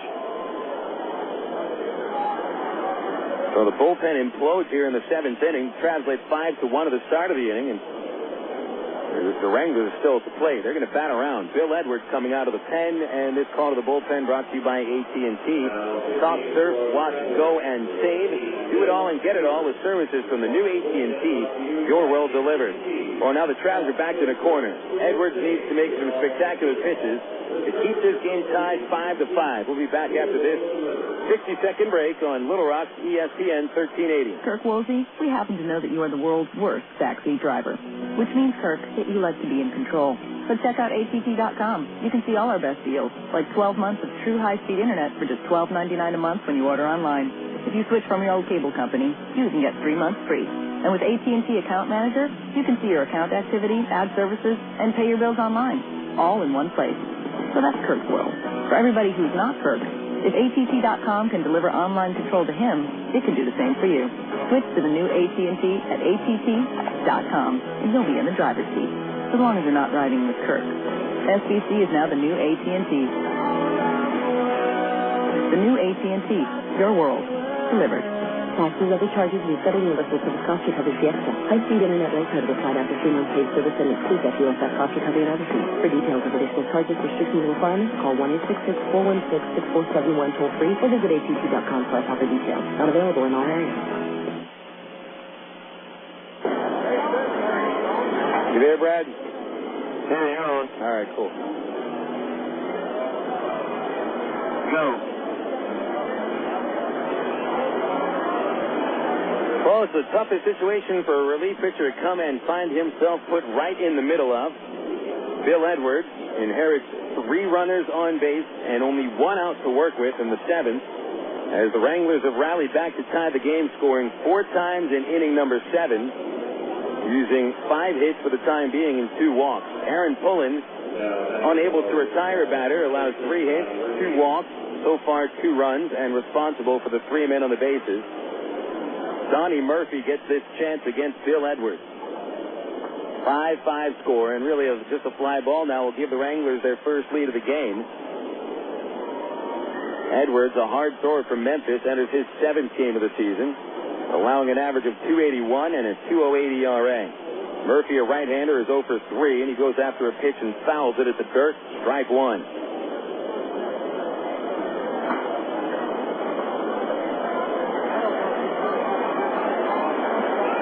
Edwards can get a ground ball. Chance to turn 2. Murphy's hit into one in this series.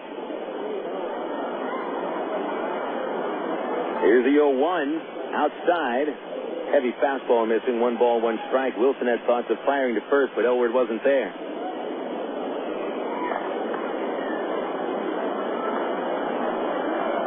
Ka'aihue at third, Tupman off of second, Sanchez from first. Edwards with a 1-1 curveball ripped deep to the left field corner. Hooking, but that one is foul as it hits the base of the fence.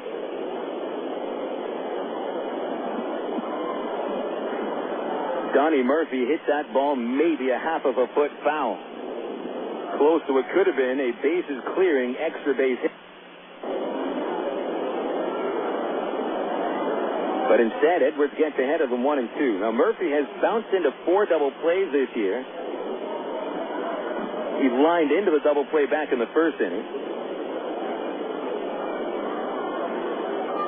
But any kind of out that Edwards can get maybe can stop the bleeding here. The stretch and the 1-2 pitch is a curve in the dirt, blocked by Wilson. Runners hold 2-2.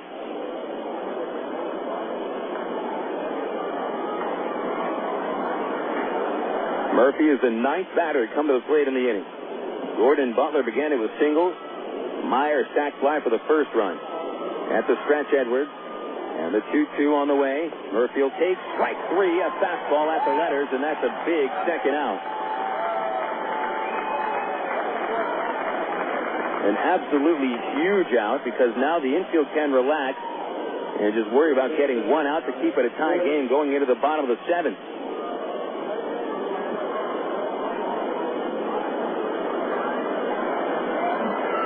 But it's Alex Gordon at the plate. 1 for 3. Bases loaded for the left-hander. And a pitch on the way. Swing and a miss. A big fastball blown by him. 0-1.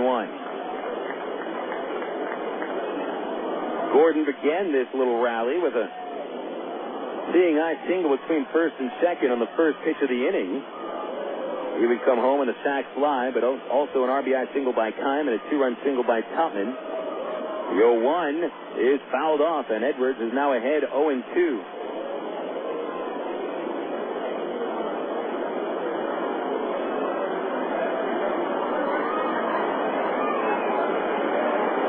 So now Edwards ahead of Murphy, of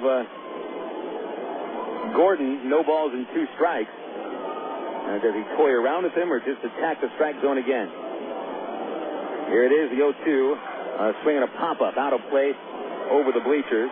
And yes, again, Edwards did go right after the batter. That's one of the things that you got to like about Bill Edwards. He does not mess around too much.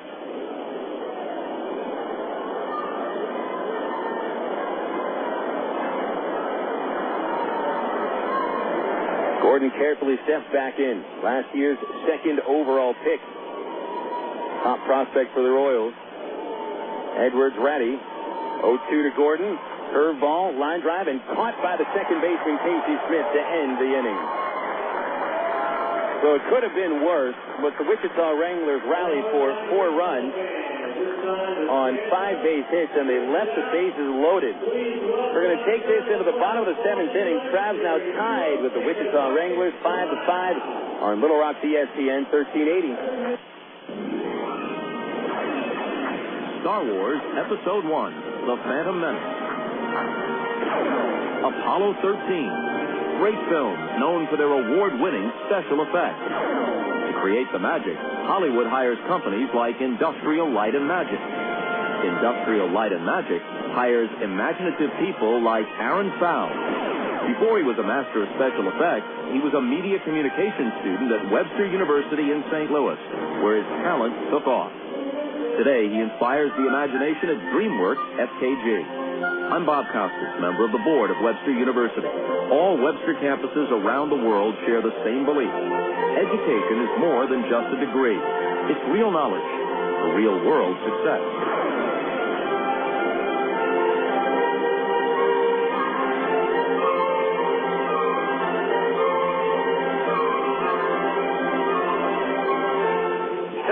That's hitting on the way, and you can catch the Travs online at www.travs.com. The Arkansas Travelers have one of minor league baseball's most user-friendly websites with easy access to Travs game stories, up-to-date stats, and Texas League standings. You'll be informed about the Travs online at travs.com. Purchase tickets, Travs souvenirs, listen to the game. Hey, if you could buy hot dogs and popcorn on the website, it'd be like coming to the old ballpark. See us online, www.travs.com. This is Little Rock's ESPN 1380. We'd like to thank Arkansas Al, the Kitty's pal, for coming out to sing Take Me Out to the Ball Game on Jim Elder Good Sport Fun Day. For years and years, Jim Elder shared the booth with our friend Arkansas Al. And if you saw in the Arkansas News Bureau today, sports columnist Harry King wrote a very nice piece. He came here to the ballpark earlier last week. He said for the first time since Jim had passed away. Came up to the press box, counted all the stairs, counted how many feet it takes to get from the back end of the catwalk to the front of the press box. And the whole idea, and it's Harry King's idea, and we've thought about it before, but the idea is to move the plaque of the Jim box from Raywinter Field over to Dickey Stevens Park when we move over there for the 2007 season. And Arkansas Al was always a big part of that, and so we welcome him anytime he wants, not just to this ballpark, but also to Dickey Stevens as well. It's always a nice thing to hear Al sing, and quite a personality Al is. Phil Elson here with you in the bottom of the 7th inning, tied 5-5. And it'll be Mike Elward leading off against Cody Smith.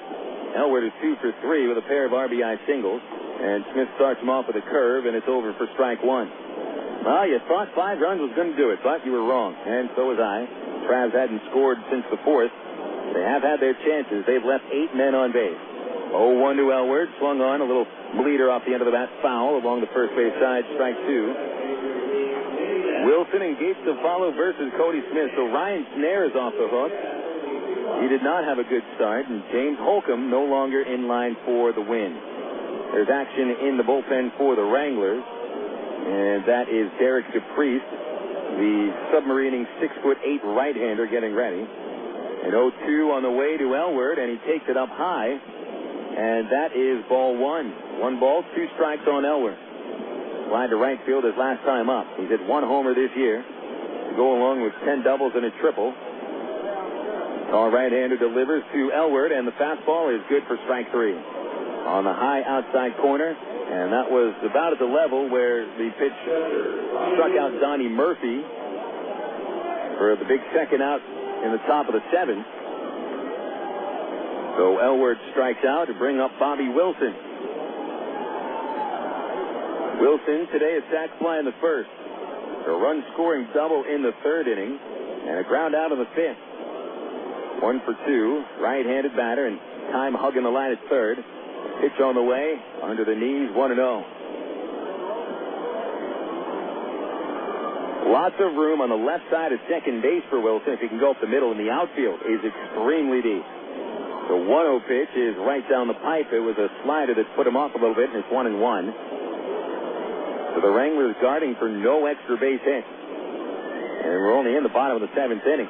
Here's the 1-1 pitch to Wilson. He swings, hits it hard and foul down the third base line. If it stayed fair, Wilson would probably have been thrown out at first base, with Kime playing only about a foot, 2 feet off the line at third. So right now the third base foul line is not the place to put the ball. Tupman will walk Smith back out to the pitcher's mound.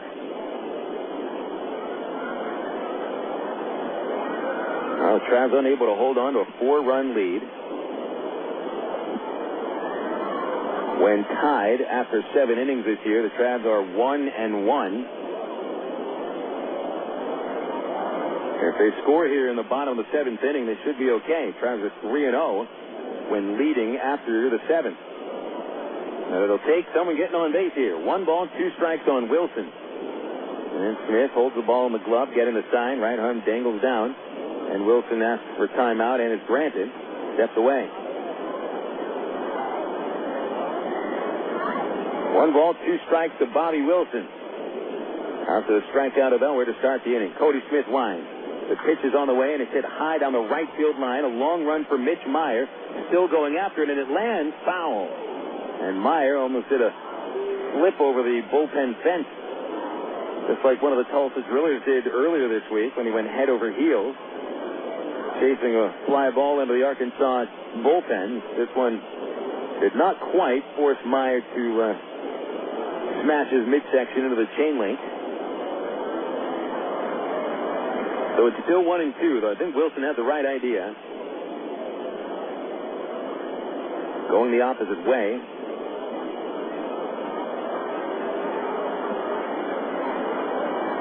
Tupman's going to set up on the inside corner. The 1-2 pitch is chopped slowly in front of the mound on the left side of the pitcher's mound now, and Smith off the mound makes the play, fires for out number 2. 1-3 goes the put out, and here comes David Gates. Smith has done a fine job in the time being. He has gone 2 innings, allowing only 1 man to reach when he hit Brandon Wood with 2 outs in the 6th. But he hasn't allowed a hit. And also, more importantly, has not allowed a run. Jesse Smith is getting ready in the Traveler pen. We may see Smith for the last couple of innings. David Gates is 0 for 2. And the first pitch he takes a little low, ball 1.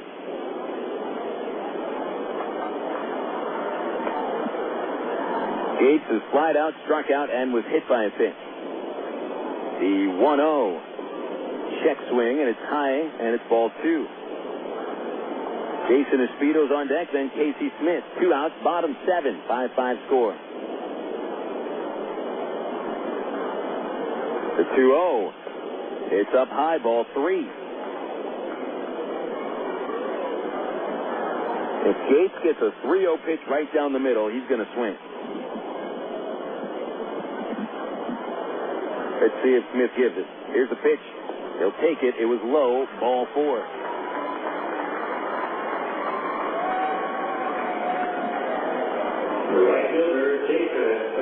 So go-ahead run aboard for Espedo. Espedo today hit by a pitch in the 2nd, flat out to center in the 3rd, and singled in the 5th. Espedo with 4 RBIs this year, 2 homers, 2 doubles. And that outfield remains deep. Kine even with the bag at 3rd and off the line by 5 feet. Smith throws to first base, and Gates is back in there.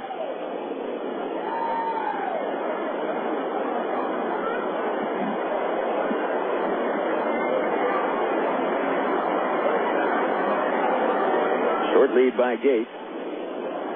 Pitch comes from Smith. Espedo takes it low, ball 1.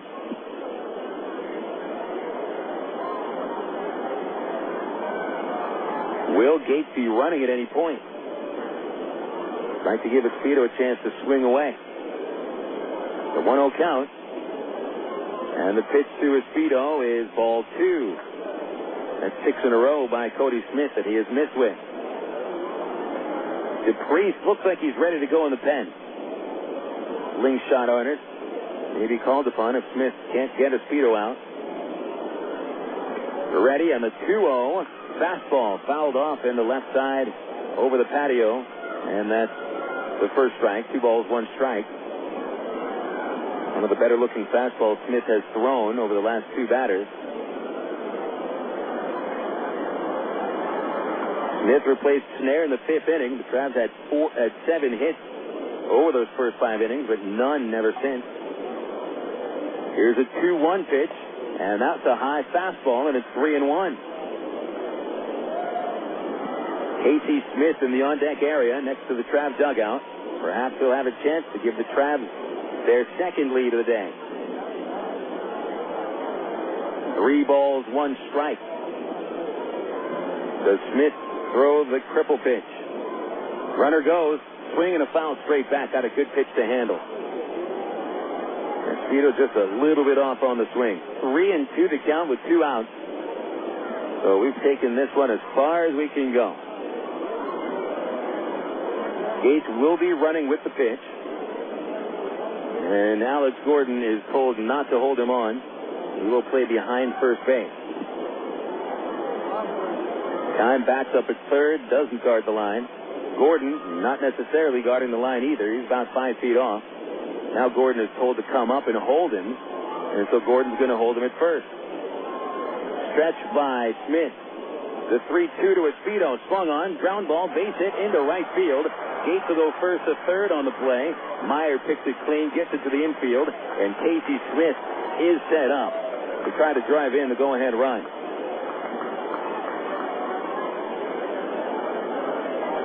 Larry Carter emerges from the dugout for the Wranglers.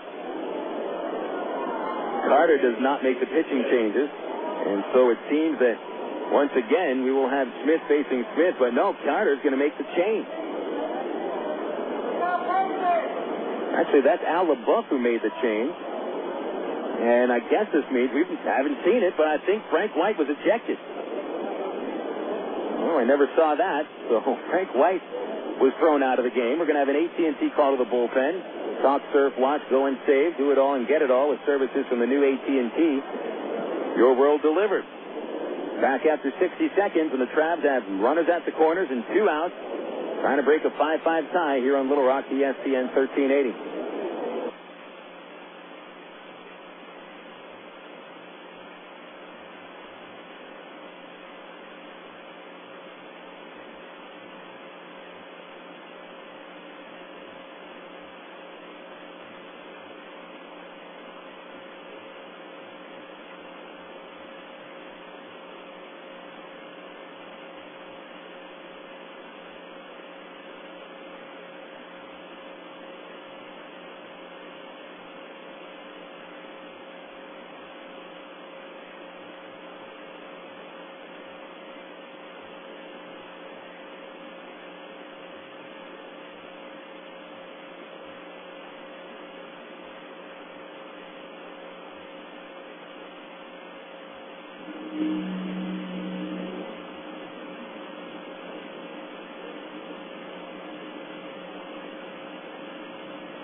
The submarining right-hander Derek DePriest has been called upon by the Wichita Wranglers on the AT&T call to the bullpen.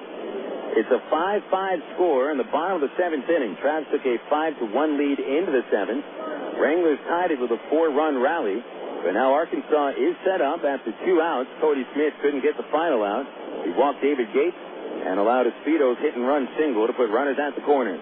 So it's DePriest, who pitched outstandingly yesterday, going 1 2/3 innings, retiring every batter he faced. A.T. Smith, the man to face him. First one is a slider for strike 1. DePriest throwing almost nothing but sliders and the occasional fastball. At 6'8", and throwing from down under, that slider is a tough pitch. Smith today, a sac bunt, a single, and a ground out. Pitch on the way, swung on, popped up on the right side of the infield. Donnie Murphy underneath it, with the shortstop calling him off, and Sanchez puts it away to end the inning. So the Travelers leave 2 runners on base in the 7th inning. No runs, 1 hit, and we'll go into the 8th. Travs 5, Wranglers 5 on Little Rock, ESPN 1380. Coca-Cola, this is Mitchell. My friend's brother is a molecular biologist, and he was saying the only way you could have gotten Coke Zero to taste like the regular Coke was to engineer it in space. I would not. Well, no, but think about the whole zero factor, like zero gravity. It makes perfect sense. Zero is for the 0 calories. Just stop pretending that you don't engineer Coke Zero in space. Can you do that? I wish I could speculate on that, sir. The next launch. I just want the time for the next launch. Coca-Cola Zero. Real Coke taste. 0 calories. AmeriPride Services is the linen and apparel company to get your team into a professional uniform program. AmeriPride features a wide range of high-quality custom programs for the manufacturing industry, hospitality and food service, medical or dental uniforms, and professional and executive wear. Call 664-5575 to schedule a presentation with an AmeriPride consultant. Also specializing in the finest quality table linens, rental mats, and restroom services. Call 664-5575 for AmeriPride. AmeriPride, the official garment supplier of the Arkansas Travelers. There's the windup pitch on the way, and you can catch the Travs online at www.travs.com. The Arkansas Travelers have one of minor league baseball's most user-friendly websites with easy access to Travs game stories, up-to-date stats, and Texas League standings. You'll be informed about the Travs online at travs.com. Purchase tickets, Travs souvenirs, listen to the game. Hey, if you could buy hot dogs and popcorn on the website, it'd be like coming to the old ballpark. See us online, www.travs.com. KDXE North Little Rock. 4th Traveler pitcher of the afternoon is Jesse Smith. Smith, who was the starting pitcher on Friday, lasted just 1 inning, throwing 46 pitches, so he definitely needs the work, and the Travs bring him into a tie score, 5-5 in the 8th inning. I'm Phil Elson with you on Little Rock, ESPN 1380. Travs had a 5-1 lead going into the 7th, but the Wranglers scored 4 times to tie it up. And so these last 2 innings may make the difference. Smith making his 4th appearance of the year and first out of the pen has allowed a .385 batting average and an ERA at 7.5. No wins, 1 loss, and in 3 games he has struck out 2, walked 3, given up 20 hits in 12 innings. On Friday, Smith allowed 6 runs on 4 hits plus 2 walks in the first inning and did not come out for the second. He'll be facing Billy Butler, Mitch Maier, and Chris Labansky in the 8th. Bill Edwards went 2/3 of an inning, got a strikeout and a lineout. Left 3 runners on base. Pitch on the way to Butler. High and tight with a breaking ball, and it's 1-0. Butler 2 for 3 today and 7 for 11 on the series. In the toughest out of the series so far. A step back of the windup. The 1-0 by Smith is low, and it's ball 2.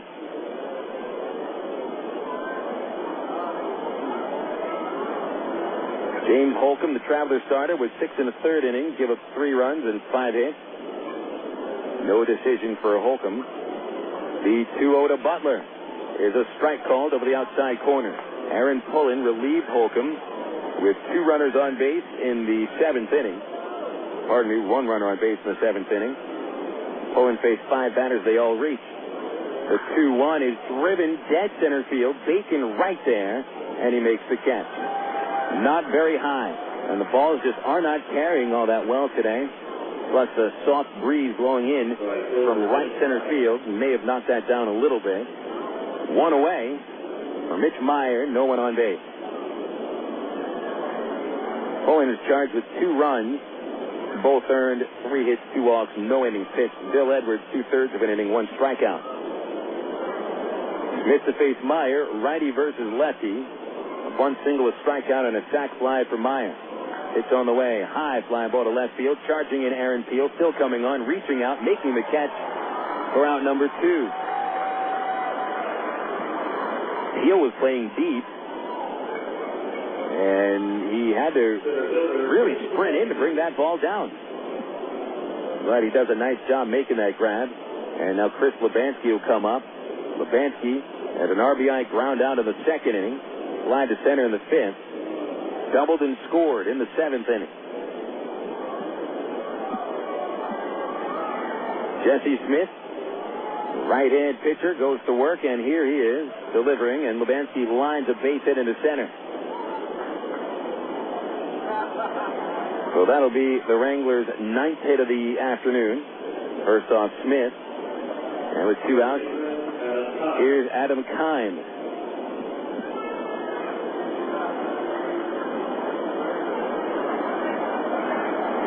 Jesse's had plenty of time as a relief pitcher throughout his career. Slated to be the number 5 starter for the Travelers this season.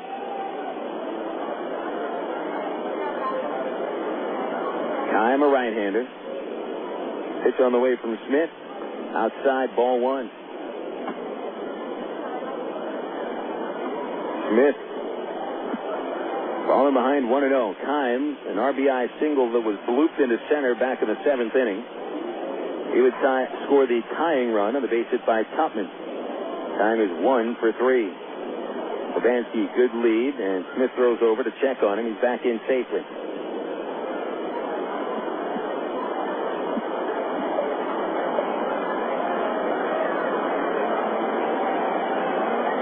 On time. Labansky leads away. He is 0 for 2 in stolen base attempts.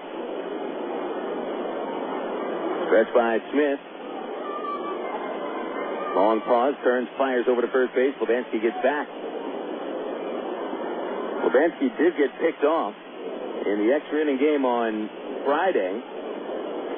Donnie Murphy was picked off yesterday by Daniel Davidson. So that's 2 games in a row. Browns have picked off a Wrangler base runner. Smith getting a look over his shoulder. Set. Another long pause. Now the 1-0 is fouled straight back, and it's 1 ball and 1 strike. 5 runs, 9 hits, 1 error for the Wranglers. Travs totals 5 runs, 8 hits, no errors. We saw the Traveler offense go totally silent after the 5th inning yesterday, and we hope that is not the case today.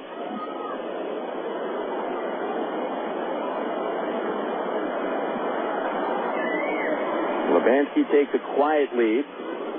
A good 4 steps, another throw over, and it's a little too high and late as well. And with Lubanski representing the go-ahead run, and the Wranglers have been aggressive on the bases against the Travs, Smith certainly has to do everything he can to keep Lubanski as close as possible. He's back out to that 4.5-step lead. The 1-1 pitch to Kime is a fastball off the outside corner. Ball 2.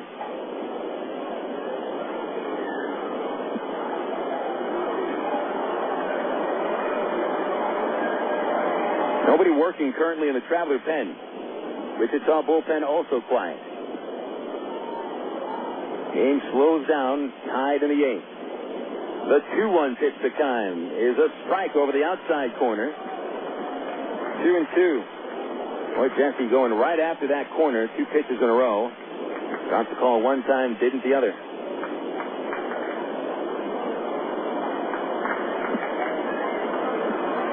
It's a 2-2 count on Adam Kime. 5-5 score in the top of the 8th. Game 3 of the series, Travs and Wranglers split the first 2.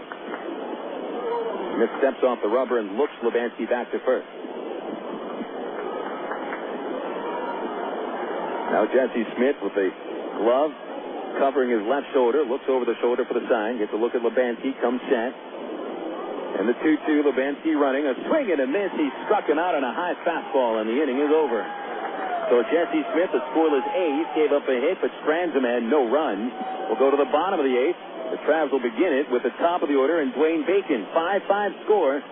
Back after this on Little Rock, ESPN 1380. Emergency hotline, can I help you? Yes, I need help. All right, sir, what's the problem? I can't taste my beer. I feel it in my mouth, but there's no taste. Okay, sir, this is what I want you to do.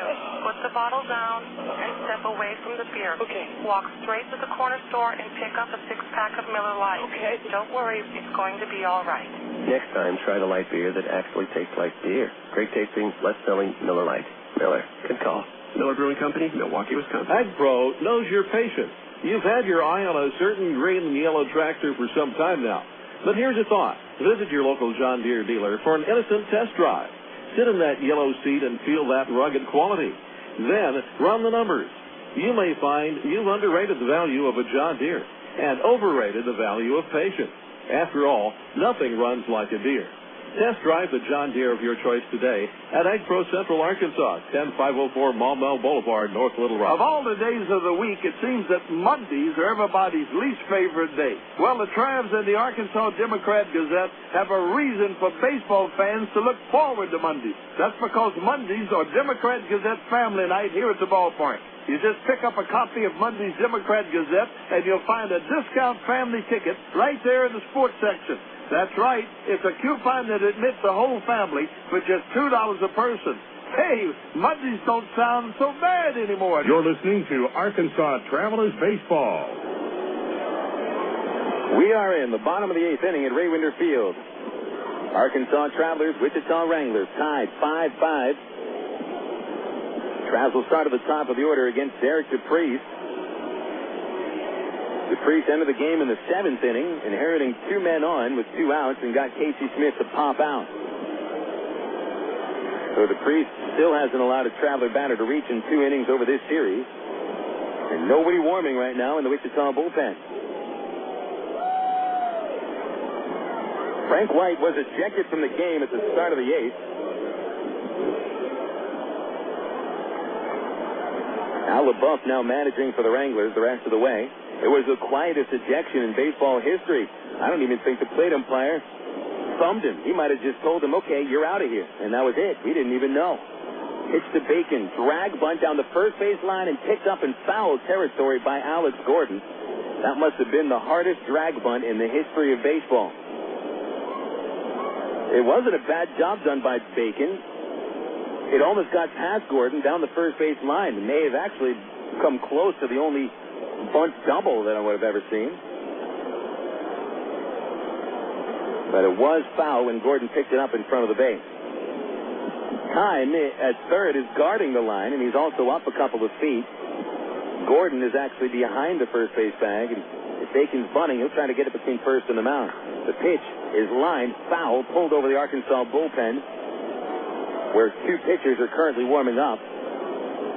Right now it is Tim Bittner throwing on one mound, and Rich Thompson isn't yet throwing on the other mound, but he's standing up, and he may be throwing soon.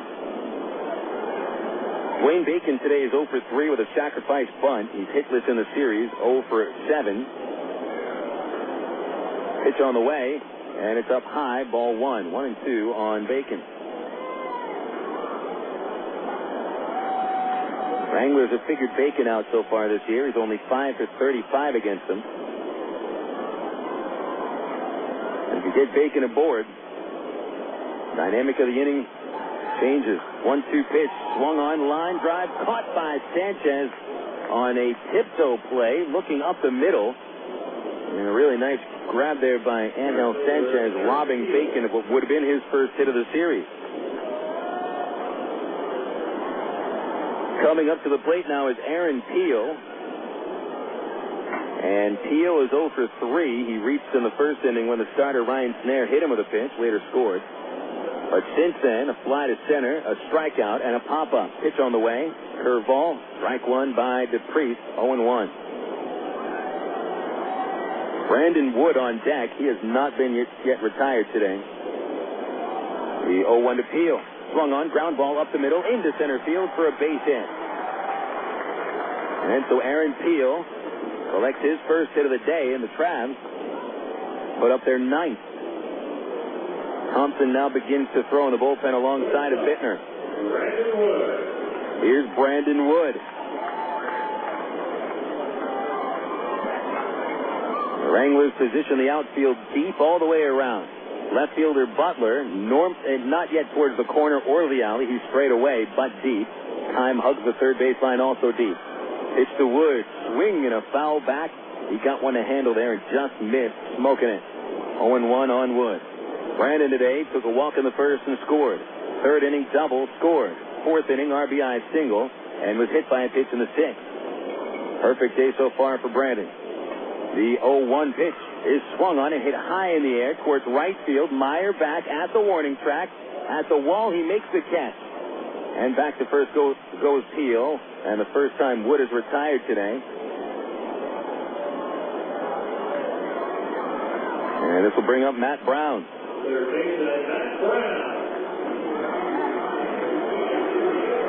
Just a couple of more feet on that fly ball, and it would have hit off the fence.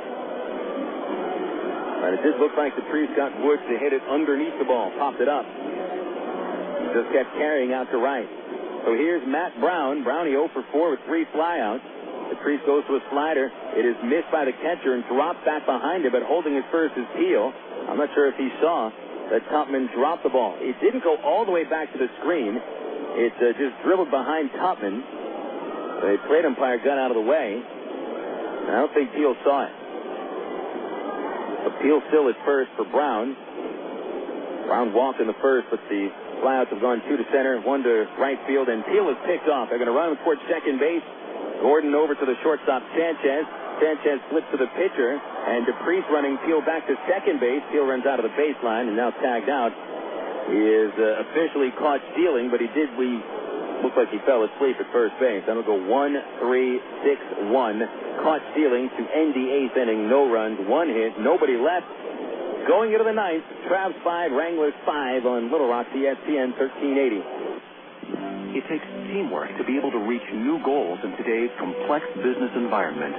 Each one of us should strive to be a step ahead and know how to compete in a rapidly changing world. The ITT Tech School of Business is about helping people prepare for the challenges of a competitive world. ITT Technical Institute School of Business, education for the future. To find out more, call 1-800-ITT-TECH or visit us on the web.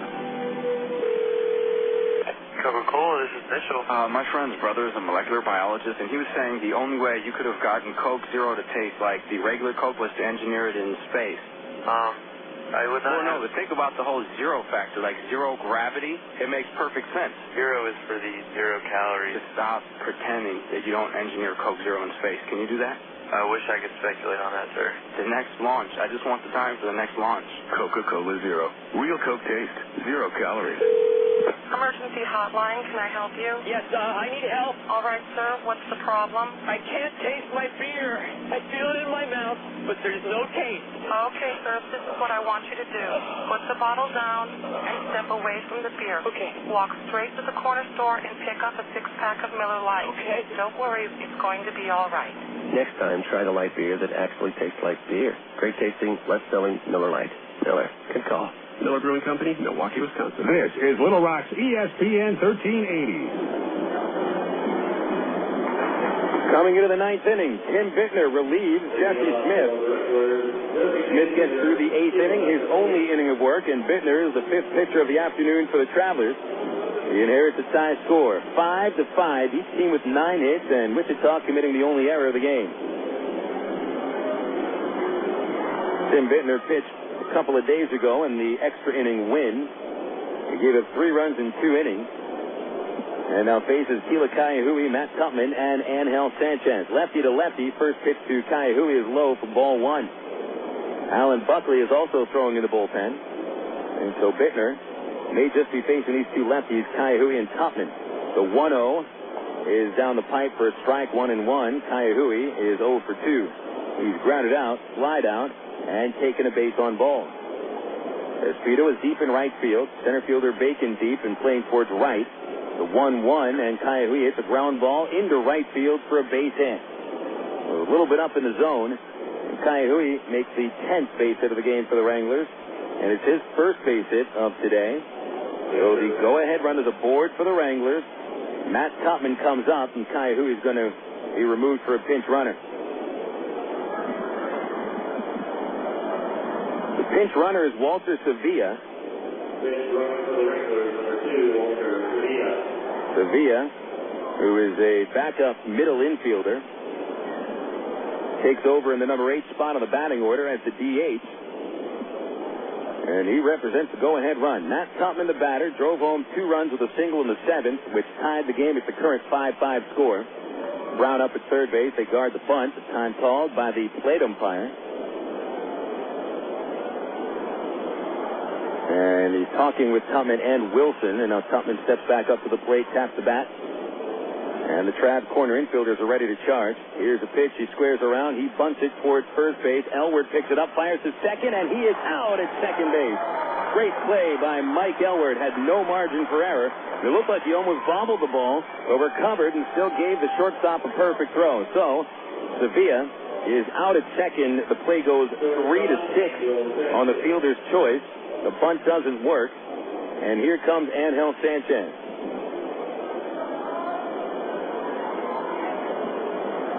Sánchez, 1 for 3 with a walk and a single, 2 ground outs. Bittner comes home, and Sánchez takes strike 1. Right on the inside corner.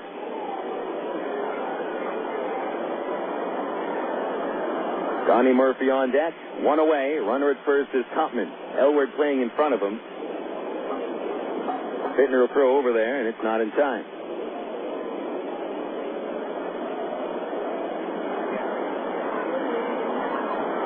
Tupman runs better than most catchers. No base steal attempts this year. 0-1 on the way to Sánchez. Shows bunt. Got it down. Bittner picks it up. He's going to throw to first base, and it is in time for the out. That'll be a sacrifice moving Tupman to second, so they really just try to set up Donnie Murphy. 1-3 goes the out, and Bittner handles that one. And here comes Donnie Murphy. I'm always surprised to see a sacrifice bunt with 1 out, because that just gives the batter 1 chance instead of the team getting 2 chances. So it's Donnie Murphy, and he's 0 for 4 today. Lined into a double play, flied out twice, called out on strikes in the 7th. Pitch from Bittner. Swing and a tip at the plate, and I think that caught Bobby Wilson up around the throat. Bobby's face mask falls to the ground. He's standing on his feet, but doubled over. Bobby seems to be all right. And so he just wore it like a catcher usually does.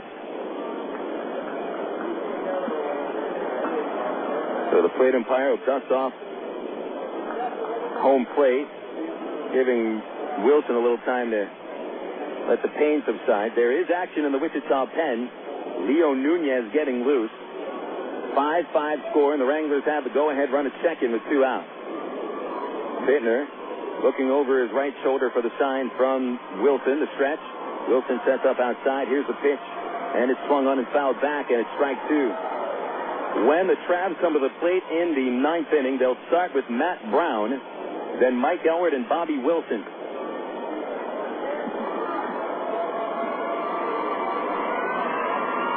No balls, 2 strikes from Bittner to Murphy. Top 9. And it's Smith holding the runner at second. The pitch on the way to Murphy. Ball 1, a little low and in. A slider. And it's 1-2. Wranglers were set up in the 7th, had the bases loaded in 1 out, could not bring in the go-ahead run. Now Bittner's 1-2 pitch is fouled back into the screen.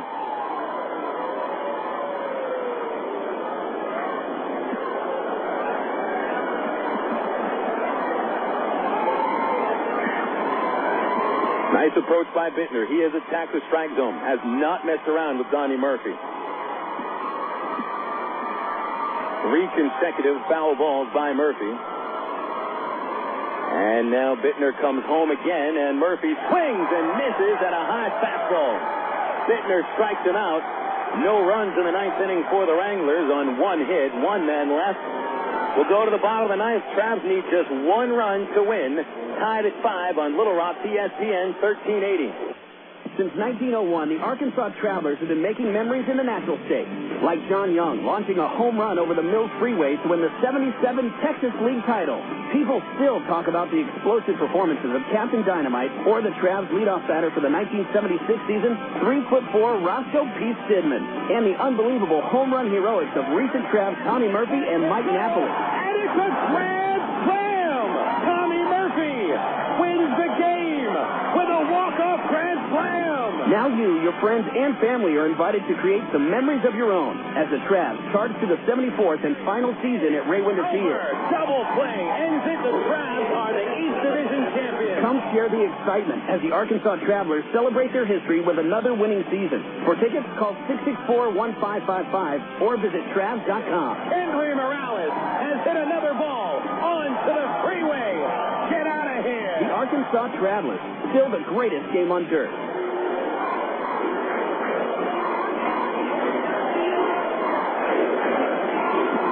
Bottom of the 9th inning, and the Travs tied 5-5 against the Wichita Wranglers. Travelers have already had 1 walk-off win in this series, winning in 10 innings on the single by Aaron Peel, which was his 5th hit of the game. So, do the Travelers have a hero in the dugout here in the bottom of the 9th today?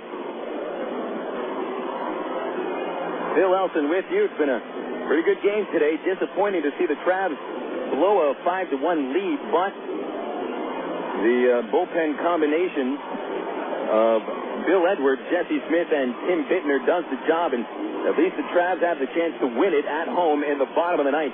But they'll be taking on Derek DePriest once again. And DePriest still has not allowed a run or even a man to get to second base in this series. He's pitched 2 1/3 innings, giving up only 1 hit. DePriest will be facing Matt Brown, Mike Elward, and Bobby Wilson. 4, 5, and 6 hitters in the Travs order. Brown, who has 4 homers, tied with Brandon Wood for the team lead, has flied out 3 times. He was at the plate when Peel was caught stealing by the pitcher to end the 8th. And just as the last couple of innings, the Wranglers are going to play the third baseman Kine close to the line. The outfielder's very deep, trying to take away extra base hits. DePriest delivers. Brown swings and taps it foul along the third base side for strike 1.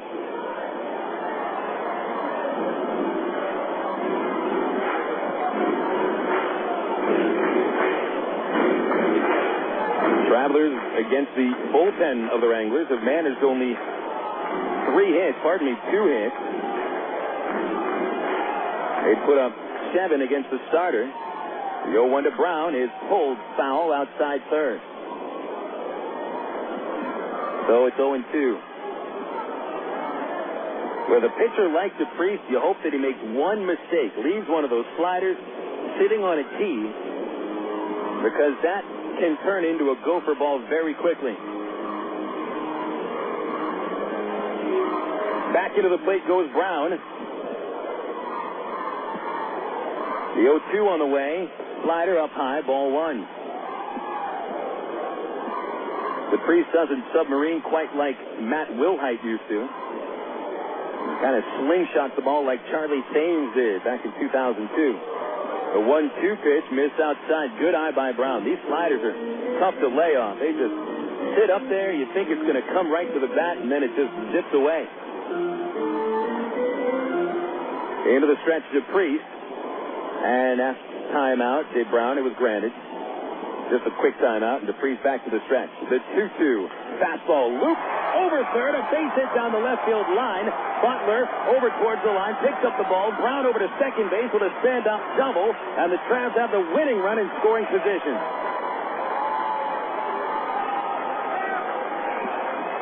What a piece of hitting by Matt Brown.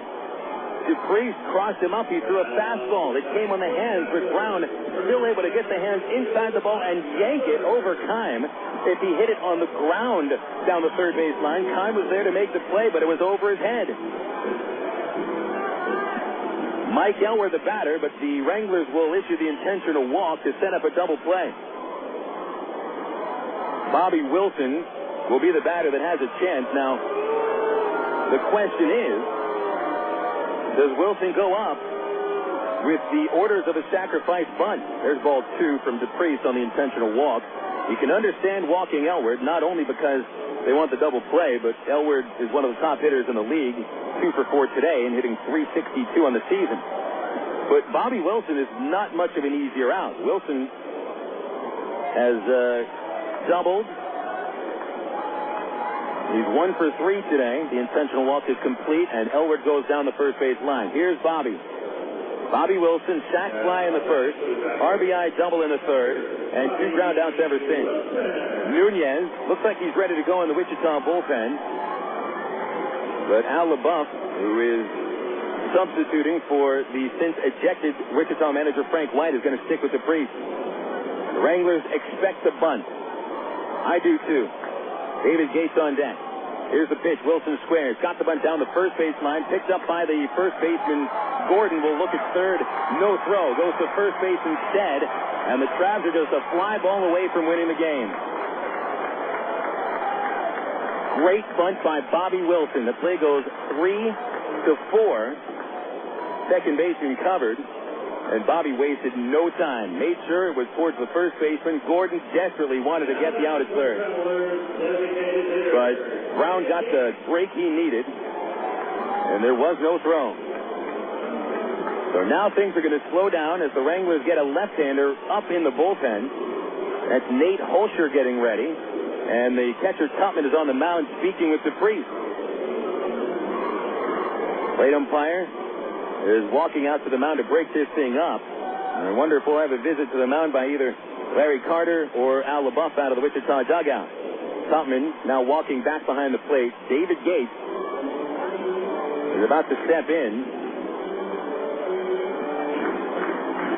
Carter comes to the top step of the Wichita dugout, and he emerges. He hasn't yet asked for a timeout. Now he has, and Carter's going to walk out to the mound. So just as we expected, the Wranglers slowing things down to a tedious pace to try to take the concentration away from David Gates. And they also want to give Holscher a chance to continue to warm up. Gates is the batter, but then there's a speedo after him. Now what they may do is intentionally walk Gates, which you expect that now. That would put the bases loaded in a double play in order anywhere. And then they bring in Holscher, a left-hander, to face the left-handed batting Espedo.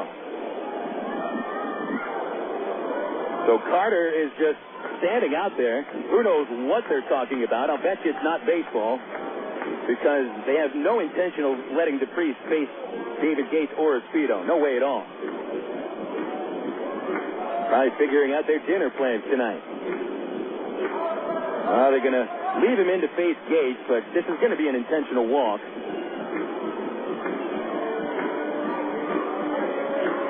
DePriest will stay on the pitcher's mound at least for the time being.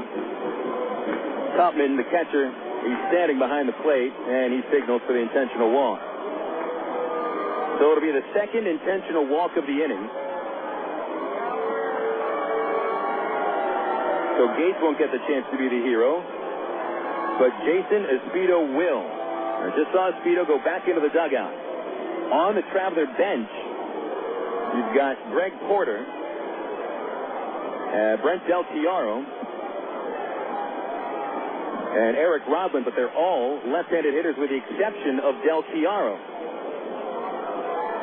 And I see Espedo come back out of the dugout, and he will be the batter as Gates takes that last intentional pitch outside, and that officially loads the bases, and now here comes LaBeouf out of the dugout for the Wranglers, and they're going to go to Nate Holscher. So they knew what they were doing immediately once the sac bunt got down by Wilson, and so Holscher, hopefully for the Wranglers' sake, has had enough time to warm up. So we'll take another 60-second break. A call to the bullpen brought to you by AT&T. Save a bundle on services from AT&T like high-speed internet, satellite television, voice services, and wireless. The new AT&T, it's your world delivered. Travs are set up. A fly ball should win it. Tied at 5 in the bottom of the ninth. Back after 60 seconds on Little... We happen to know that you are the world's worst backseat driver, which means, Kirk, that you like to be in control. So check out ATT.com. You can see all our best deals, like 12 months of true high-speed internet for just $12.99 a month when you order online. If you switch from your old cable company, you can get 3 months free. And with AT&T Account Manager, you can see your account activity, add services, and pay your bills online, all in one place. So that's Kirk's world. For everybody who's not Kirk, if ATT.com can deliver online control to him, it can do the same for you. Switch to the new AT&T at ATT.com, and you'll be in the driver's seat, as long as you're not riding with Kirk. SBC is now the new AT&T. The new AT&T, your world, delivered. Taxes, other charges, and federal universal to the cost recovery fiesta. High-speed internet will credit applied after 3 months paid service and excludes that USF cost recovery and other fees. For details of additional charges, restrictions, and requirements, call 1-866-416-6471 toll-free or visit att.com/offer details. Not available in all areas.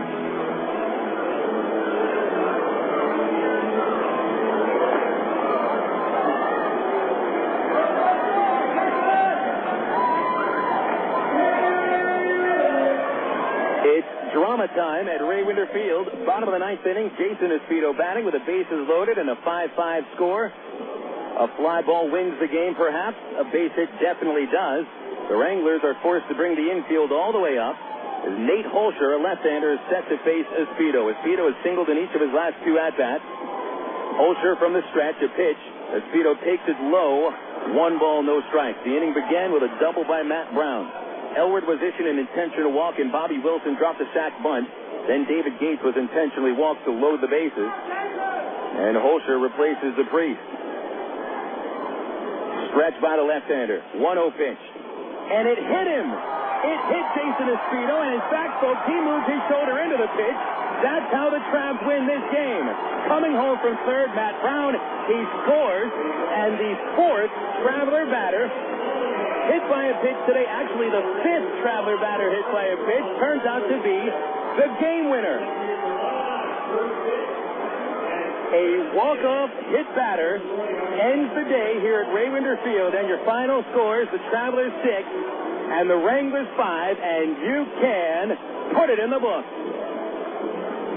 5 hit batters in 1 game, and the 5th turns out to be the game winner. How do you like that? Travs have won 2 of 3 in this series, now with a record of 8-9. The Wranglers fall to 4-13. We'll come back next with the totals and the Allstate Insurance postgame report on Little Rock ESPN 1380. What if there were no bad drivers? What if everyone always followed the speed limit? What if 10-car pileups didn't exist? In a world like that, we'd all be better off. It's why Allstate is introducing 2 incentives to drive safe. For every 6 months you don't have an accident, you'll get cash off your renewal bill with a safe driving bonus. And for every year of safe driving, you'll get $100 off your deductible with deductible rewards. Another year, another $100 off, up to $500. But it's not just about saving money. Safe driving also saves lives. It's time to make the world a better place to drive. That's Allstate, Dan. Are you in good hands? Get Allstate Your Choice Auto Insurance today. Call a local Allstate agent or 1-800-ALLSTATE. You can get $100 off your deductible the day you sign up. Features are optional and subject to terms, conditions, and availability. Deductible awards apply to collision coverage. Patent pending. Allstate Property and Casualty Insurance Company and Allstate Fire and Casualty Insurance Company, Northbrook, Illinois. Emergency hotline, can I help you? Yes, I need help. All right, sir, what's the problem? I can't taste my beer. I take a sip, I feel it in my mouth, but there's no taste. Okay, sir, stay with me. What's your name? Robert. Okay, Robert, this is what I want you to do. Put the bottle down and step away from the beer. Okay. Walk straight down to the corner store and pick up a 6-pack of Miller Lite. Open one, take a sip, and everything should be right back to normal. Okay. Don't worry, Robert. It's going to be all right. Next time, try the light beer that actually tastes like beer. Great tasting, less selling Miller Lite. Miller. Good call. Miller Brewing Company, Milwaukee, Wisconsin. This is Little Rock's ESPN 1380. It's time now for the Allstate Insurance post-game show. Once again, here's the voice of the Arkansas Travelers, Bill Elson.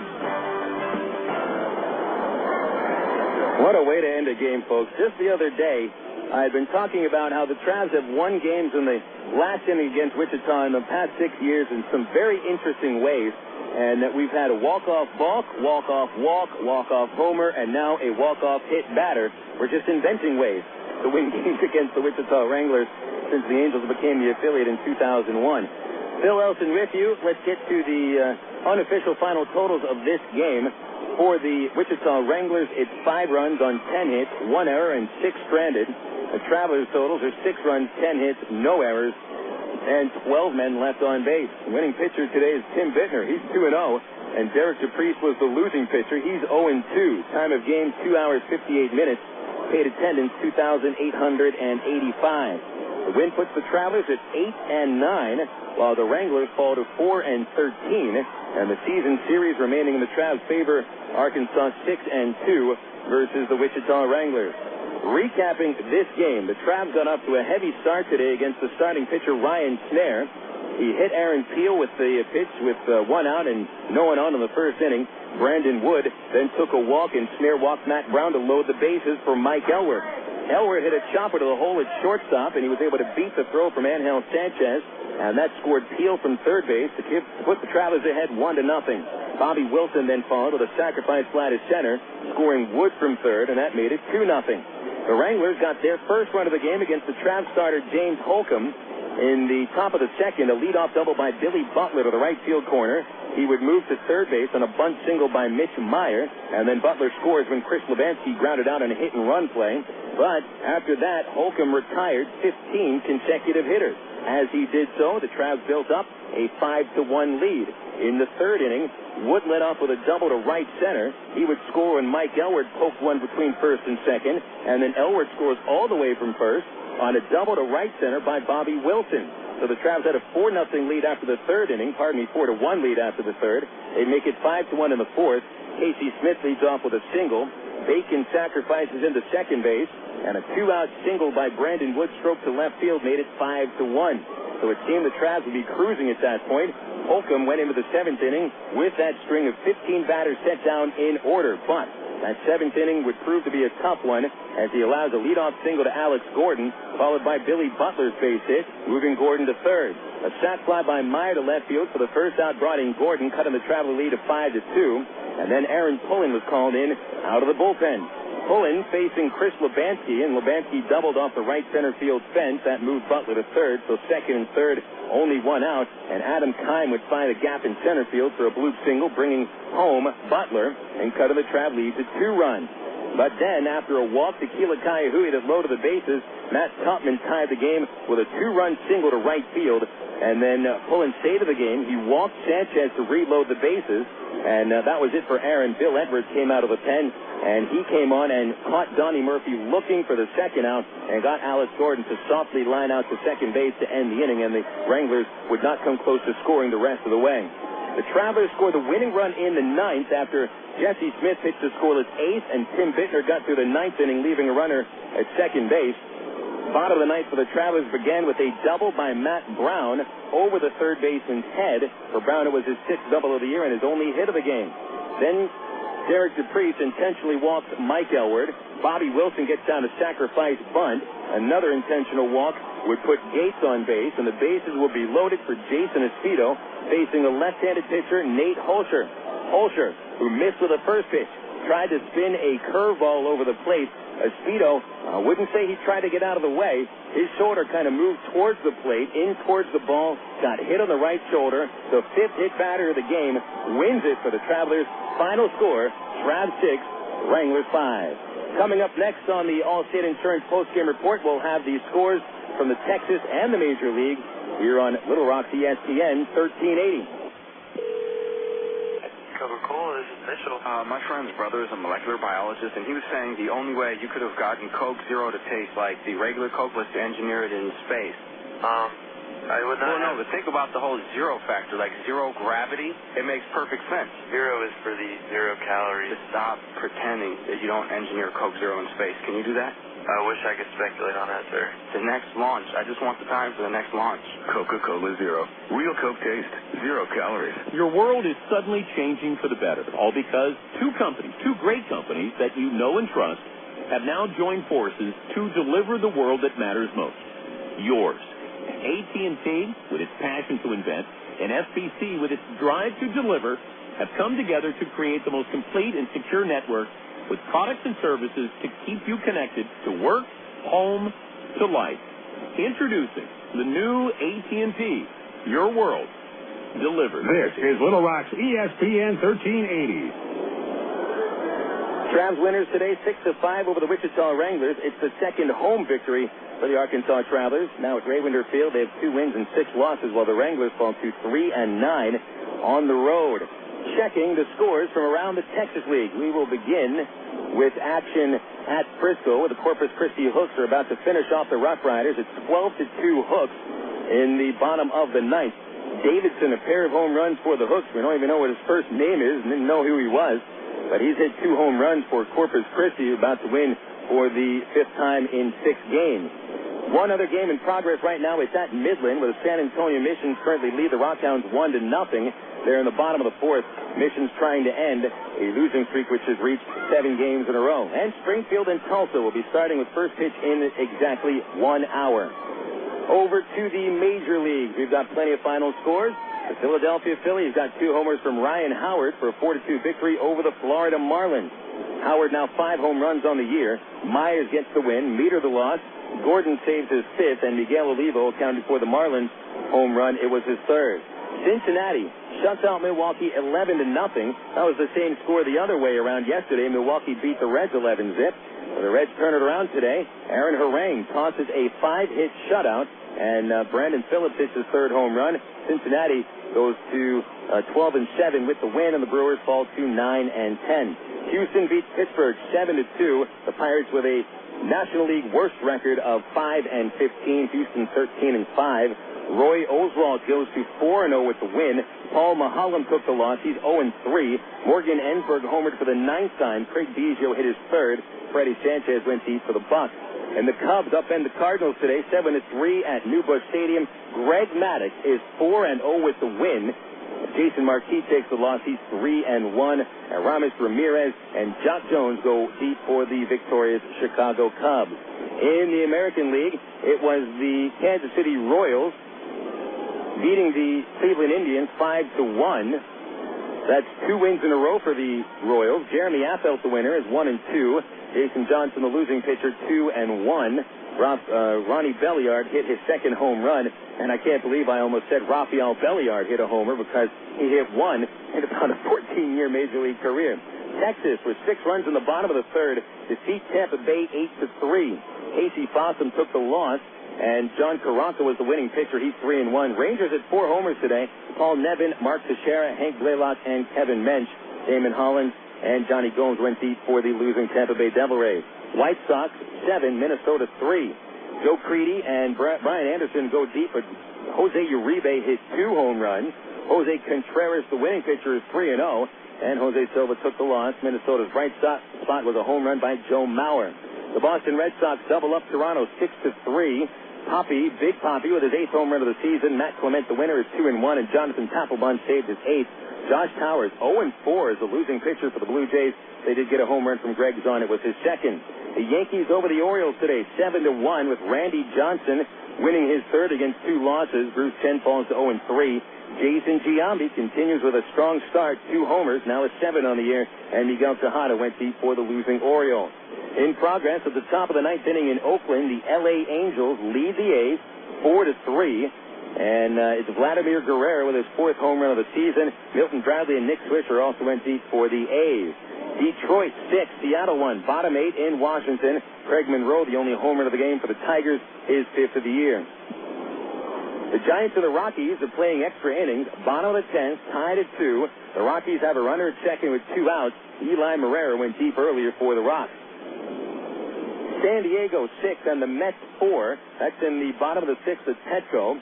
Josh Barfield and Brian Giles have hit home run for the San Diego Padres. The Dodgers over the Diamondbacks, bottom 5, 5-2.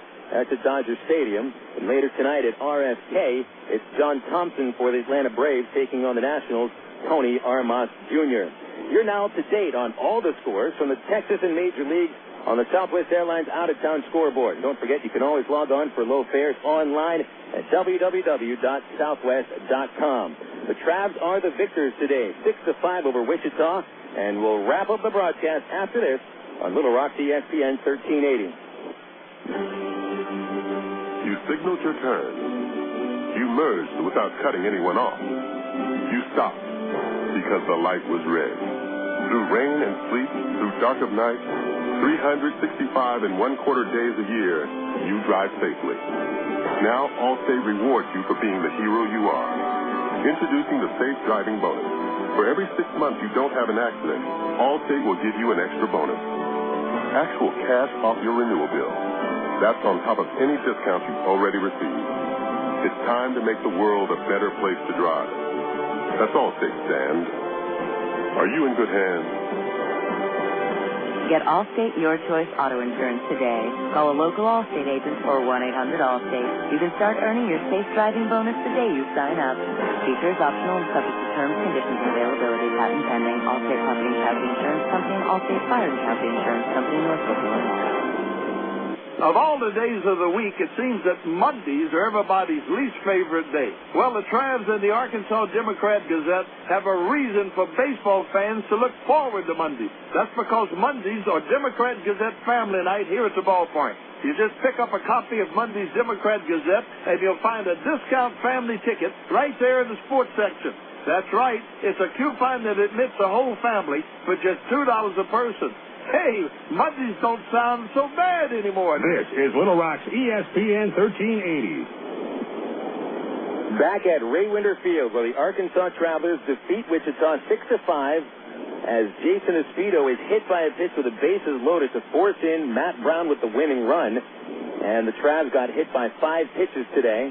And in all honesty, they didn't really try to get out of the way of all of them. The thing about the umpiring here in the Texas League and all the minors with the replacement umpires, they're not quite used, I think, to the speed of the game.